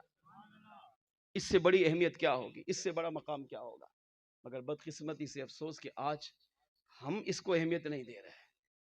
جن کے باپ زندہ ہیں، وقاص بھائی کا تو باپ چلو دنیا سے چلا گیا ہے، تو اب یہ بھی سوچ رہے ہوں گے تو ہم کیا کریں، ہمارا باپ تو چلا گیا، اب ہم نے باپ کے ساتھ جیسا سلوک کیا ہے وہ سب کے سامنے ہے۔ یہ محفل سجانا یہ ایک اچھی تربیت کا نتیجہ ہے۔ جی ہاں، جن کی اولاد کی اچھی تربیت ہوتی ہے، اب یہ جامعہ میں پڑھ رہا ہے، عالم بن رہا ہے، چند سال بعد یہ علامہ صاحب بن جائیں گے، فارغ ہو جائیں گے، تو ظاہری بات ہے باپ نے ان کو اچھی جگہ لگایا ہے نا، تو اب ان کا ذہن ہے کہ نہیں، باپ دنیا میں ہے تو خدمت، انتقال کر گئے تب بھی خدمت، باپ کا حق ادا کرنا ہے۔ ماں باپ کے 4 حقوق ایسے ہیں جو مرنے کے بعد بھی باقی رہتے ہیں، اور اچھے ماحول کی برکت میں آپ کو عرض کر رہا ہوں کہ وقاص نے ان میں سے چند پر عمل بھی کیا ہے۔ نمبر 1، ماں باپ اگر انتقال کر جائے تو ماں باپ کا پہلا حق یہ ہے کہ اس کی اولاد خود نماز جنازہ پڑھائے۔ مگر آج دیکھیں، قسمت والی کوئی 100 میں سے 1 ہوگا جو کہے گا ہاں میں اپنے والدین کی نماز جنازہ پڑھاتا ہوں، مگر ہر ایک کہتے ہیں علامہ صاحب، مفتی صاحب آپ پڑھائیے، حضرت آپ پڑھائیے، جبکہ پہلا حق یہ ہے کہ اولاد پڑھائے، اور وقاص بھائی نے اپنے باپ کی نماز جنازہ خود پڑھائی۔ دوسرا حق ماں باپ کے جانے کے بعد دونوں یا ایک، وہ یہ کہ ماں باپ کے لیے دعا اور استغفار میں کثرت کرے۔ جب بھی دعا مانگے، جیسے قرآن نے سکھایا وَقُلْ رَبِّ ارْحَمْهُمَا كَمَا رَبَّيَانِي صَغِيرًا، یہ دعا پڑھے۔ جب بھی دعا مانگے اپنے لیے، ماں باپ کے لیے لازمی دعا کرے۔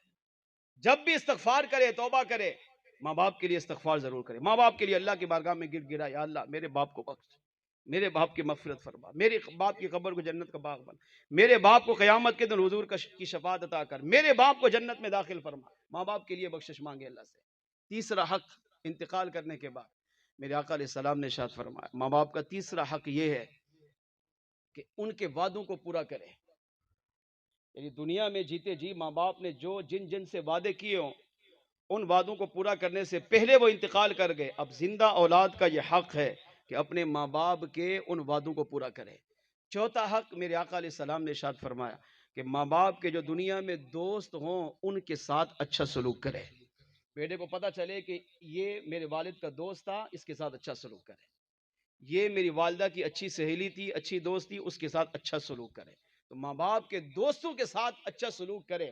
یہ 4 کام، نماز جنازہ خود پڑھائے، نمبر 2 والدین کے لیے دعا استغفار کرے، نمبر 3 ان کے وعدوں کو پورا کرے، نمبر 4 ان کے دوستوں کے ساتھ اچھا سلوک کرے۔ اب 4 حق ماں باپ کے انتقال کے بعد ہے، اگر یہ اولاد پورا کرے تو سمجھ لیں انہوں نے اپنے ماں باپ کو راضی کرنے میں کامیابی حاصل کر لی ہے، اور ماں باپ راضی ہو گئے تو پھر وہ یہاں بھی کامیاب ہیں، کب وہ آخرت میں بھی کامیاب ہے۔ آخری روایت سنیے اور ایمان تازہ کیجیے۔ ماں باپ اللہ کی بہت بڑی نعمت ہے، باپ بالخصوص اللہ کی وہ نعمت ہے جس کا کوئی بدل نہیں ہے۔ باپ کی اہمیت، باپ کا مقام ہے، باپ کی رضا میں رب کی رضا، اور باپ کی ناراضگی میں رب کی ناراضگی۔ اگر اولاد اپنے باپ کی خدمت کرنے میں کامیاب ہو جائے، خدا کی قسم وہ یہاں بھی کامیاب ہے، کب وہ آخرت میں بھی کامیاب ہے۔ اس بات کو اس روایت سے سمجھیے۔ ایک شخص تھا، اس کے 4 بیٹے تھے، باپ بیمار ہو گیا، جو سب سے چھوٹا بیٹا تھا نا، باپ نے ساری زندگی اپنا جو کچھ کمایا اپنی اولاد پہ خرچ کیا، اسے بڑھاپا آ گیا، اپنی جوانی، اپنا مال، اپنی دولت، سب کچھ اپنی اولاد پہ لٹا دیا۔ جب بیمار پڑا تو کوئی بھی بیٹا اس کا علاج نہیں کروا رہا۔ جو چھوٹا بیٹا تھا نا وہ سمجھدار تھا، اس نے اپنے بھائیوں کو بلایا اور ان سے ایک مشورہ کیا، کہا کہ ہمارے والد نے سب کچھ ہم پہ خرچ کیا ہے، یہاں تک کہ بڑھاپا آ گیا، بڑھاپے میں یہ بیمار پڑا ہے، مگر ہم میں سے کوئی بھی اس کی دیکھ بھال نہیں کر رہا، جو اس کی خدمت کرنی چاہیے وہ نہیں کر رہا ہے۔ تو میرے ذہن میں یہ ایک مشورہ آیا ہے کہ اگر ہم اس پر عمل کر لیں تو میں سمجھتا ہوں کہ ہم اپنے باپ کی خدمت کرنے میں کامیاب ہو جائیں گے۔ بھائیوں نے کہا بولو، چھوٹے بھائی نے کہا ہم چاروں میں سے جو بھی باپ کی خدمت کرے گا وہ وراثت سے محروم رہے گا۔ حالانکہ ہونا کیا چاہیے، مشورہ اس پہ ہونا چاہیے کہ جو خدمت کرے گا اس کو وراثت میں زیادہ حصہ ملے گا. جیسے ہمارے یہاں ہے، اگر اس کی وراثت میں حصہ 1,00,000 ہے تو ہم اس کو 10 دیں گے. کیوں؟ 1,00,000 اس کا حصہ اور 9,00,000 باپ کی خدمت کے صلے میں. مگر اس کا عجیب و غریب فیصلہ دیکھیں، ہم چاروں میں سے جو باپ کی خدمت کرے گا، دیکھ بھال کرے گا، انتقال تک اپنے باپ کو اپنے پاس رکھے گا، وہ وراثت سے محروم رہے گا. تینوں بھائی بڑے تھے، وہ الگ ہو گئے. انہوں نے مشورہ کیا اور کہا کہ وراثت سے محروم تو نہیں ہونا چاہتے، باپ تو ویسے آخری سانسیں لے رہا ہے، اس کے بعد اس کا انتقال ہو جائے گا، تو اس کی جتنی بھی دولت ہوگی ظاہر بات ہے اس کے ہم وارث ہے، تو ہم کیسے چھوڑ سکتے ہیں مال دولت کو. تینوں نے مشورہ کیا، کہا کہ کسی چھوٹے کو دے دیتے ہیں. اور یہ خود ہی فیصلہ کر رہا ہے کہ میں وراثت سے محروم رہوں گا، تو باپ کی خدمت کرے گا، وراثت سے محروم ہو جائے گا. جب وراثت سے محروم ہوگا تو اب اس کا جو حق ہوگا وہ بھی ہم کھائیں گے، آپس میں تقسیم کر لیں گے. تینوں راضی ہو گئے، واپس آئے. چھوٹے بھائی نے کہا ہاں کیا مشورہ کیا، کیا طے ہوا؟ کہا باپ کو آپ رکھ لو، آپ اس کی خدمت کرو. بدلہ کہا وراثت سے آپ کا حق ختم ہو جائے گا. چھوٹے نے کہا مجھے منظور ہے. اور حقیقت میں بزرگوں نے لکھا، حقیقت میں وہ چھوٹا چاہتا ہی یہ تھا کہ باپ میرے حصے میں آئے اور میں اپنے باپ کی خدمت کروں. تبھی تو یہ مشورہ دیا ہے، ورنہ مشورہ یہ بنتا ہے کہ جو خدمت کرے گا اس سے ڈبل ملے گا. مگر ظاہر بات ہے مشورہ یہ عجیب و غریب ہے کہ جو خدمت کرے گا اسے وراثت سے محروم کریں گے. تو چھوٹا چاہتا ہی یہ تھا کہ مجھے وراثت نہ ملے، کم از کم باپ کی خدمت تو ملے. اگر باپ کی خدمت کر کے میں دنیا میں رب کو راضی کر لیتا ہوں تو اس سے بڑی سعادت میرے لیے کیا ہوگی. اس نے کہا مجھے منظور ہے. اپنے باپ کو اٹھایا، اپنے گھر لے گیا. ساری زندگی اپنے باپ کی خدمت میں گزاری. جب تک باپ زندہ رہا اس نے شادی نہیں کی کہ اگر شادی کروں گا، آج کی اولاد تو شادی کر کے غائب، پوچھتے نہیں ہیں ماں باپ کو. مگر اس نے شادی نہیں کی. کیوں؟ کہ شادی کروں گا تو پھر بیوی بچوں میں مصروف رہوں گا، اپنے باپ کی خدمت صحیح کر نہیں پاؤں گا، تو باپ کے جیتے جی میں شادی نہیں کروں گا. نہیں کی.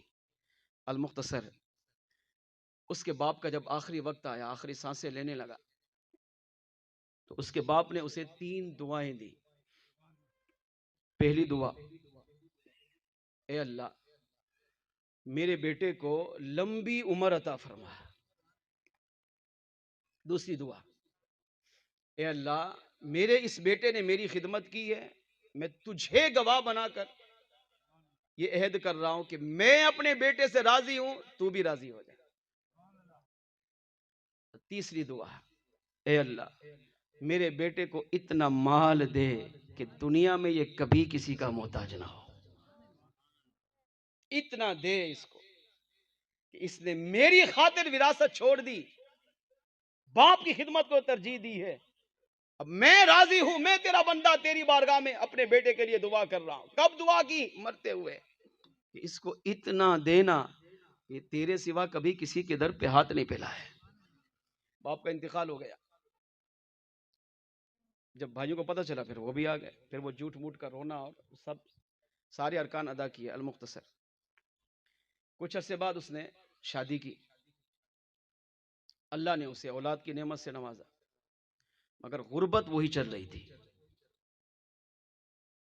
پیسہ نہیں تھا اس کے پاس، یعنی تازہ روزی والا، بس یہاں سے کمایا اور آ کر خرچ ہو گیا. ایک دن سویا، سر کی آنکھ بند ہوئی، دل کی آنکھ کھولی، خواب دیکھا ایک حسین و جمیل باغ میں سیر کر رہا ہے. سیر کرتے کرتے کرتے اس کی نظر ایک بزرگ پر پڑی. وہ بزرگ چہل قدمی کرتے ہوئے باغ میں تشریف لائے. تو وہ نوجوان کہتا ہے کہ میں بزرگ کی طرف دوڑا، مگر میں ان کے پاس جاتا وہ خود ہی تشریف لے آئے. اور مجھے آ کر ارشاد فرمایا، بیٹا تم صبح اٹھو، فلاں درخت کے پاس جا کر کھودو، کھدائی کرو، تمہیں وہاں 100 درہم ملیں گے. درہم کہتے ہیں چاندی کے سکے کو، جیسے 5 روپے کا سکہ نا، اس طرح کے چھوٹے سکے ہوتے تھے. 100 درہم ملیں گے، وہ اٹھاؤ اور اپنے اوپر خرچ کرو. اس نے خواب میں اس بزرگ سے پوچھا، یا سیدی یہ بتائیے کہ وہ 100 درہم تو میں اٹھا لوں، کیا اس میں میرے لیے برکت ہے؟ بزرگ نے فرمایا نہیں. کہا برکت نہیں ہے تو پھر مجھے نہیں چاہیے. آج ہمارا ذہن ہے نہیں، ہمیں اگر کوئی ایسا خواب آ جائے تو ہم تو پتہ نہیں اس جگہ کا کیا حشر کر دیں. 100 درہم سونے کے, چاندی کے سکے. صبح اٹھا, اپنی بیوی کو بتایا. اب بیوی نے اسے لالچ دی. عورت ناقص العقل ہے, اور مال کی ہوس ہے اس کے اندر. تو بیوی کو بتا, بیوی نے کہا فوراً جاؤ, اتنا عرصہ ہو گیا ہم غربت میں زندگی گزار رہے ہیں, اب ایک بزرگ تمہارے خواب میں آ کر تمہیں بشارت دے رہے ہیں, اس کا مطلب دعا ہو رہی ہے, تمہارے باپ کی دعا قبول ہو رہی ہے. تم جاؤ وہاں کھودو, وہاں تو کسی کو پتہ نہیں, 100 درہم لاؤ تاکہ کم از کم ہم اپنی عقلی زندگی تو اچھی گزاریں. مگر اس نے کہا نہیں, میں کیسے لاؤں, اس میں تو برکت نہیں ہے, اور مجھے وہ مال نہیں چاہیے جس میں برکت نہ ہو.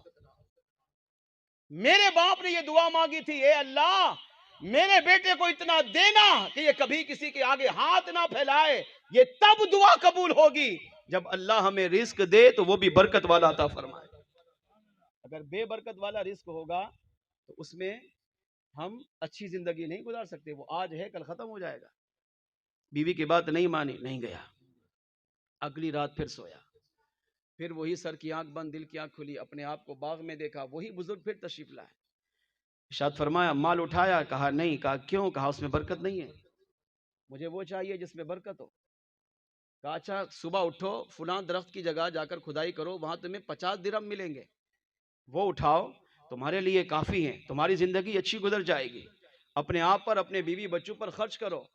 اس نے پوچھا حضرت یہ بتائیے کیا اس میں برکت ہے؟ کہا اس میں برکت نہیں ہے. کہا برکت نہیں ہے تو مجھے نہیں چاہیے. صبح اٹھا, اپنی بیوی کو بتایا, بیوی نے پھر وہی, نہیں اب تو اٹھاؤ, 50 مل رہے ہیں وہ بھی مفت کے, اٹھاؤ, ہم غربت والی زندگی گزارے, کچھ دن تو اچھے گزریں گے. مگر اس نے کہا نہیں, میں اپنے رب کی رحمت کا انتظار کر رہا ہوں, اپنے باپ کی اس دعا کو دیکھنا چاہتا ہوں جو میرے باپ نے مرتے ہوئے مانگی تھی, اللہ میرے بیٹے کو وہاں سے رزق دے جہاں اس کا گمان ہی نہ ہو, اتنا دے کہ میرا بیٹا زندگی میں کبھی کسی کے آگے ہاتھ نہ پھیلائے. نہیں مانی, بیوی کی بات نہیں گئی. اگلا دن آیا, رات کو پھر سویا, سر کی آنکھ بند ہوئی, دل کی آنکھ کھلی, وہی بزرگ پھر خواب میں تشریف لائے. کہا بیٹا پیسے اٹھائے؟ کہا نہیں. کہا کیوں؟ کہا برکت نہیں ہے. فرمایا چلو صبح اٹھنا, فلاں جگہ جا کر کھدائی کرنا, اس کے نیچے تمہیں 1 درہم ملے گا. پہلے کتنے؟ 100, پھر کتنے؟ 50. 100 نہیں اٹھائے, کیوں؟ برکت نہیں ہے. 50 نہیں لیے, کیوں؟ برکت نہیں ہے. ایسا مال نہیں چاہیے جس میں برکت نہ ہو, بے برکتی ہو, حرام کا ہو, نہیں چاہیے. ہم تو کہتے نہیں یہاں سے بھی آئے, یہاں سے بھی آئے, بس آنا چاہیے. حلال کا ہے, حرام کا ہے, سود کا ہے, رشوت کا ہے, کہیں سے بھی آئے, بس مال آنا چاہیے. مگر یہاں دیکھیں غیب سے رزق مل رہا ہے مگر برکت نہیں ہے, اس کے لیے حلال ہے مگر لینے کے لیے تیار نہیں ہے. فرمایا صبح اٹھو, کھدائی کرو, 1 درہم ملے گا, وہ لو, اپنے آپ پر خرچ کرو. اس نے پوچھا کیا برکت ہے؟ فرمایا ہاں. صبح اٹھا, اب بیوی سے نہیں کہا کہ کہوں گا تو کہے گی 100 نہیں لیے, 50 بھی نہیں لیے, اب 1 کے لیے جا رہا ہے. فوراً اس جگہ پہنچا, کیوں؟ ایمان مضبوط تھا. 1 مل رہا ہے مگر برکت والا ہے تو یہ کافی ہے مجھے. ہمارے پاس لاکھوں کروڑوں, برکت کا معنی کیا ہے؟ لاکھوں کروڑوں ہوں, ہم سمجھتے ہیں میں چند مہینے, چند سال اچھی زندگی گزاروں گا, مگر بیماری آئی, پریشانی آئی, گھر میں مصیبت آئی, تکلیف آئی, دکان میں آگ لگی, کاروبار جلا, سب کچھ راکھ ہو گیا, جو مال کمایا تھا وہ سارا جھٹکے میں فنا. یہ برکت نہیں ہے. ہم نے سمجھایا میں نے کاروبار کر کے 10 لاکھ کما لیے, برکت ہے. نہیں ہے, برکت یہ ہے کہ رزق تھوڑا ہو مگر پورا سال آپ نے اتنا آسانی سے گزارا کہ بیماری سے بھی بچے رہے, پریشانی سے بھی بچے رہے, تکلیف سے بھی بچے رہے, جلاؤ گھراؤ سے بھی بچے رہے, مصیبت جسمانی, زمینی, آسمانی آفات سے بچے رہے, اور پورا سال گزر گیا مگر آپ کے پاس پیسہ ختم نہیں ہوا. یہ کہتے ہیں برکت والا رزق. کہا برکت ہے؟ کہا ہاں. صبح اٹھا, اس جگہ کی کھدائی کی, 1 درہم ملا. اب آپ سوچے برکت کیسے ہوگی. سنیے, ایمان تازہ ہو, یقین کامل ہو, اللہ پہ بھروسہ ہو تو پھر میرا کریم رب غیب سے سبب بنا دیتا ہے, اور کیوں نہ بناتا, باپ کی دعا تھی. 1 درہم لے کر بازار گیا. کہا کئی دن گزر گئے, بچوں کو مچھلی نہیں کھلائی, جا کے آج مچھلی کھلاتا ہوں. بازار گیا, مچھلی خریدی, گھر لایا, مچھلی کو کاٹا. جب کاٹا نا تو اس کے اندر سے 2 موتی نکلے.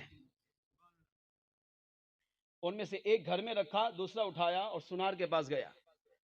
کہا اس موتی کی قیمت. سنار نے اس کو چیک کیا, چیک کرنے کے بعد کہا اس کی قیمت میرے پاس نہیں ہے۔ کیا مطلب؟ تمہاری دکان سونے ہیرے جواہرات چاندی سے بھری ہوئی، اور یہ تو عام سا موتی لگ رہا ہے۔ کہا نہیں، اس کی قیمت میری دکان میں میرے پاس نہیں۔ اور آج کے دور کا سنا رہو تو وہ تو سب سے پہلے وصول کرے گا اور تھوڑے سے اس کے بدلے میں سونا دے کے روانہ کر دے گا۔ مگر وہ لوگ سچے تھے، تاجر تھے، دیانت دار تھے، اللہ سے ڈرنے والے لوگ تھے، حلال رزق کمانے والے لوگ تھے، تو اللہ نے انہیں برکتیں بھی پھر دی ہیں۔ کہا کیا مطلب؟ کہا بیٹا سچی بات بتاؤں؟ کہا بولیے۔ دکاندار نے کہا، سنار نے کہا، اس کی قیمت میری دکان تو کیا اس پورے ملک میں کسی کے پاس نہیں ہے۔ اب تمہاری مرضی، اس کو بیچنا چاہو یا نہ بیچو، جو حق ہے وہ میں نے کہہ دیا۔ یہ انمول ہیرا ہے، تمہیں عام موتی لگ رہا ہے، یہ عام موتی نہیں، انمول ہیرا ہے، اور اس کی قیمت جوہری کے پاس بھی نہیں ہے، کیونکہ یہ رزق اللہ نے عطا کیا، یہ غیب کا رزق تھا۔ کیوں ملا؟ باپ کی دعا کی وجہ سے۔ یہاں تک کہ یہ خبر پہنچتے پہنچتے اس وقت کا جو بادشاہ تھا اس کے پاس پہنچی۔ بادشاہ نے کہا اچھا اتنا انمول ہیرا کہ اس کی قیمت پورے ملک میں کسی کے پاس نہیں ہے۔ اسے بلایا، بادشاہ کے دربار میں حاضر ہوا، سارا ماجرا واقعہ سنایا۔ بادشاہ نے کہا مجھے دو۔ موتی لیا، بادشاہ نے دیکھا، اپنے جتنے بھی بادشاہ کے نیچے لوگ تھے سب کو جمع کیا، سب کو دیا، کہا چیک کرو۔ سب نے چیک کیا، کہا قیمت؟ کہا بادشاہ سلامت، حقیقت یہ ہے کہ اس کی قیمت ہمارے پاس ہے ہی نہیں۔ یہ اتنا خوبصورت، اتنا حسین و جمیل، اتنا قیمتی ہے کہ لگتا ہی نہیں ہے یہ دنیا کا ہو۔ اس کی قیمت اللہ ہی بہتر جانتا ہے۔ اب آپ بادشاہ ہیں، آپ جو دینا چاہیں دیں، مگر حقیقت میں اس کی قیمت نہیں، مول نہیں اس کا۔ بادشاہ بھی کتنا سمجھدار تھا، کہا بیٹا سچ تو یہ ہے کہ اس کی کوئی قیمت نہیں، مگر بتاؤ تم اس کے بدلے کیا لوگے؟ موتی تو نہیں کھاؤ گے نا، اپنے پاس ہی رکھنا ہے تم نے، تو اس کے بدلے کیا لو؟ آج جو مانگو گے تمہیں دوں گا۔ اب اس بیٹے کی زبان سے کیا نکلا؟ کہا مجھے 30 خچر سونے ہیرے جواہرات چاندی سے بھرے ہوئے چاہیے۔ کتنے؟ 30۔ خواب کی باتیں نہیں سنا رہا ہوں، حقیقی واقعہ عرض کر رہا ہوں جو ہو چکا ہے۔ 30 خچر، اور وہ بھی سونے ہیرے جواہرات چاندی کے بھرے ہوئے ہوں، وہ مجھے چاہیے۔ بادشاہ نے کہا دیے۔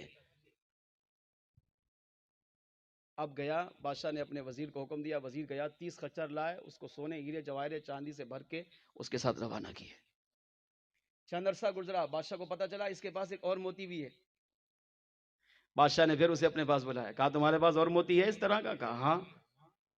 کہا تم نے مجھے بتایا نہیں؟ کہا میں نے سمجھا کہ شاید کوئی مجھ سے چھین نہ لے، تو فی الحال ایک کو خرچ کرتا ہوں، ایک کو سنبھال کے رکھا۔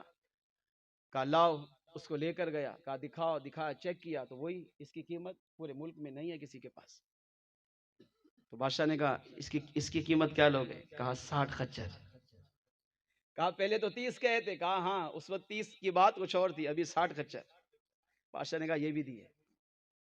دوسرا موتی بادشاہ کے حوالے کیا، واپس لوٹا، اور 60 خچر سونے ہیرے جواہرات چاندی کے بھرے ہوئے اپنے گھر واپس لایا۔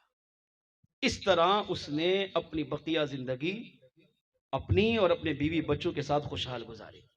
اس حکایت کو لکھنے کے بعد بزرگ نے لکھا کہ مسلمان غور کر، وہ بیٹا جس کو باپ کی تھوڑی سی جائیداد ملنی تھی، باپ کی خدمت میں قربان کیا کہ مجھے نہیں چاہیے، میں اپنے باپ کی خدمت کروں گا۔ باپ کی خدمت کرتا رہا، اور باپ نے مرتے ہوئے اس 3 دعائیں دی جو 2 دعاؤں کے نظارے دیکھ چکا تھا۔ اللہ نے لمبی زندگی بھی عطا فرمائی، صحت و عافیت والی زندگی ملی، اور اتنا وسیع رزق عطا فرمایا، اور وہاں سے اللہ نے اسے اپنے باپ کی خدمت کرنے کی وجہ سے رزق دیا جو بابرکت بھی تھا، اور وہاں سے ملا جہاں سے کسی کا گمان بھی نہیں گزر سکتا۔ اور اس نے اپنی بقیہ زندگی اپنے باپ کی خدمت کرنے کی وجہ سے اپنے بیوی بچوں کے ساتھ خوشحالی میں گزاری۔ فرمایا جب 2 دعائیں اللہ نے اس کے حق میں قبول فرمائی ہے تو پھر یہ بھی یقین کرنا پڑے گا کہ قیامت کے دن اللہ اس بیٹے کو اپنے باپ کی سچی خدمت کرنے کی وجہ سے، اپنے باپ کے ساتھ مخلص رہ کر زندگی گزارنے کی وجہ سے، اپنے باپ کو دنیا میں راضی رکھنے کی وجہ سے، قیامت کے دن اللہ بھی اس سے راضی ہو کر اسے بھی جنت عطا فرمائے گا۔ اس سے پتہ چلا کہ اگر اولاد دنیا کے اندر اپنے ماں باپ کے ساتھ اچھا سلوک کرے، ماں باپ کی خدمت کرے، ماں باپ کی دیکھ بھال کرے، بالخصوص باپ کو اہمیت دے، باپ کے حقوق کی پاسداری کرے، تو وہ یہاں بھی کامیاب ہوتی ہے کہ وہ آخرت میں بھی کامیاب ہو جائے گی۔ مگر آج کے دور کی حالت میں نے شروع میں عرض کر دی ہے. آج ہمارے پاس موقع ہے، جن کے ماں باپ زندہ ہیں وہ اپنے ماں باپ کی قدر کریں. جن کے ماں باپ انتقال کر چکے اس کے حقوق میں نے عرض کر دیا، اس پر عمل کی کوشش کریں. اور جس کا ایک زندہ ہے، ماں زندہ ہے، باپ زندہ ہے، خدمت کیجیے. جس کا انتقال ہو گیا ہے اس کے حقوق کی پاسداری کیجیے. دنیا میں ماں باپ کو راضی کر لیں، نہیں کر سکے دنیا سے چلے گئے، 4 حقوق پر عمل کر لیں. اگرچہ دنیا میں نہیں بھی ماں باپ کو راضی کر سکے تب بھی قبر میں راضی کر لیں گے. اور یہی ماں باپ جب قیامت کے دن اٹھیں گے، یاد رکھیے، پھر اگر ماں باپ دوزخی ہوئے اور بیٹا جنتی ہوا تب بھی بیٹا اپنے ماں باپ کو لے کر جائے گا. اور اگر بیٹا دوزخی بن گیا اور ماں باپ دونوں جنتی بن گئے یا ایک جنتی بن گیا تب بھی اپنے بیٹے کے بغیر جنت میں نہیں جائیں گے. کیوں؟ کیونکہ محبت سچی ہے، بے لوث محبت ہے، بے غرض محبت ہے، بغیر مقصد کے محبت ہے. جب یہاں سچی ہے تو میدان محشر میں بھی سچی ہوگی. یہاں تک کہ آقا فرماتے ہیں اللہ ماں باپ کی شفاعت اولاد کے حق میں اور کبھی اولاد کی شفاعت ماں باپ کے حق میں قبول فرما کر دونوں کو جنت عطا فرمائے گا. اگر ہم چاہتے ہیں دنیا قبر آخرت سنور جائے تو اس کا ایک بہترین ذریعہ اپنے ماں باپ کی خدمت کرنا ہے. اللہ ہمیں جیتے جی اپنے والدین کی خدمت کرنے کی توفیق عطا فرمائے. اچھا ماحول ملے گا تو پھر خدمت بھی ہوگی. دعوت اسلامی الحمدللہ دینی تحریک ہے، اچھے ماحول کی برکت یہ آپ کے سامنے ہے. وقاص تتاری دعوت اسلامی کے ادارے میں پڑھ رہا ہے، عالم بن رہا ہے، تو ماں باپ کی اہمیت، ماں باپ کا مقام، ماں باپ کا مرتبہ یہ سمجھتا ہے. تبھی تو آج ہم سب جمع ہوئے ہیں. 40ویں میں ان کے باپ کو ہم یاد کر رہے ہیں. اچھے ماحول میں رہیں گے، دین میں اٹھنا بٹنا رہیں گے، اچھے ماحول کے ساتھ تعلق رکھیں گے، وابستہ رہیں گے تو اللہ نے چاہا تو اس طرح کی باتیں سنتے رہیں گے، سیکھتے رہیں گے، اپنے عقائد، اپنے اعمال، اپنے نظریات پختہ کرتے رہیں گے. اور اللہ نے چاہا تو اسی طرح اگر زندگی نیک اعمال میں، سنتوں میں، اچھے عقائد میں گزر گئی تو یہاں بھی کامیاب ہوں گے، کب آخرت میں بھی کامیاب ہوں گے. 15 مئی کو عالمی مدی مرکز فیضان مدینہ باب المدینہ کراچی میں دعوت اسلامی کے زیر اہتمام عظیم الشان 2 ماہ کا تربیتی کورس ہو رہا ہے. یعنی یہ وہ کورس ہے جو ہر مسلمان کی اصلاح کے لیے رکھا گیا ہے. چھٹیاں ہو رہی ہیں، میں آپ سے بھی گزارش کروں گا جو اسٹوڈنٹ ہیں، ٹیچر ہیں، اسکول سے فراغت ہو رہی ہے، بہترین سنہری موقع ہے. اس 2 ماہ کے اندر 3 وقت کا کھانا ہے، میڈیکل کی سہولت ہے، رہائش کی سہولت ہے، یہاں تک کہ آنے جانے کا کرایہ بھی ہے. کوئی فیس نہیں ہے، صرف اس لیے کہ مسلمان 2 ماہ کم از کم کچھ سیکھ لے. اس کے اندر وضو، نماز، غسل، تیمم، نماز جنازہ، نماز عید، نماز جمعہ، شریعت کے پاکی ناپاکی کے مسائل، اور وہ مسائل جن کا سیکھنا ہر مسلمان مرد پر فرض ہے، واجب ہے، اس کے بغیر چارہ ہی نہیں ہے. یہ سب چیزیں سکھائی جاتی ہیں. قرآن پاک درست پڑھنا سکھایا جاتا ہے، آخری 10 صورتیں حفظ کرائی جاتی ہیں. پڑھنا لکھنا نہ بھی آتا ہو تب بھی سکھایا جاتا ہے. اتنا سکھا دیتے ہیں کہ مسلمان 2 ماہ گزارنے کے بعد یہ نہیں کہتا کہ میں خالی گیا تھا تو خالی آیا ہوں. خالی جاتا ہے اور علم دین سے اپنا سینہ بھر کر آتا ہے، اور بقیہ زندگی وہ شریعت مطہرہ پر عمل کر کے ایک اچھی گزار سکتا ہے. آپ سے بھی گزارش کروں گا اس 63 دن کے تربیتی کورس میں ضرور داخلہ لیں. اس کے بارے میں شیخ طریقت امیر اہل سنت فرماتے ہیں کہ دین کا درد رکھنے والا مسلمان اگر یہ جان لے کہ اس کورس میں کیا ہے، اس کے فائدے کیا ہیں، اس کی برکت کیا ہے، تو وہ یہ تمنا کرے کہ کاش میں یہ کورس پہلے کر لیتا. دوسری جگہ آپ نے فرمایا کہ ہر مسلمان کو زندگی میں کم از کم ایک بار یہ کورس ضرور کرنا چاہیے. اور 15 مئی کو جو کورس ہو رہا ہے یہ شیخ طریقت امیر سنت جو واقعی یقیناً زمانے کے ولی کامل ہے ان کی خواہش پر ہو رہا ہے. آپ نے شورا کو بلا کر اس بات کا خواہش کا اظہار کیا کہ میں چاہتا ہوں کہ چھٹیاں ہو رہی ہیں اور اسکول کے اندر بالخصوص کالج یونیورسٹیوں کے اندر اسٹوڈنٹ، طلباء، ان کے اساتذہ یہ فارغ ہوں گے اور کئی ایک مسلمانوں کی تعداد ہے جو بے روزگار ہے، کام کاج نہیں کرتی، تو ان مسلمانوں کو اس کورس کے اندر لائیں تاکہ ان کو ہم 2 ماہ کے اندر دین سکھا سکیں، تاکہ اس پر یہ عمل کر کے اپنی دنیا کا آخرت کو روشن کر سکیں. تو اپنی زندگی سنوارنے کا بہترین موقع ہے. جو بھی اس میں داخلہ لینا چاہے وہ دعوت اسلامی کے کسی بھی ذمہ دار سے رابطہ کر کے ضرور داخلہ لیجئے. اللہ کریم عمل کی توفیق عطا فرمائے. وقاص بھائی کو، ان کے جملہ اہل خانہ کو جزائے خیر عطا فرمائے. اور آج کی یہ بابرکت محفل ہم سب کے لیے بالخصوص مرحوم کریم بٹ صاحب کے لیے ذریعہ نجات بنائے. وما علیہ الا البلاغ. صلی اللہ علیہ وسلم کے لیے کھڑے ہو.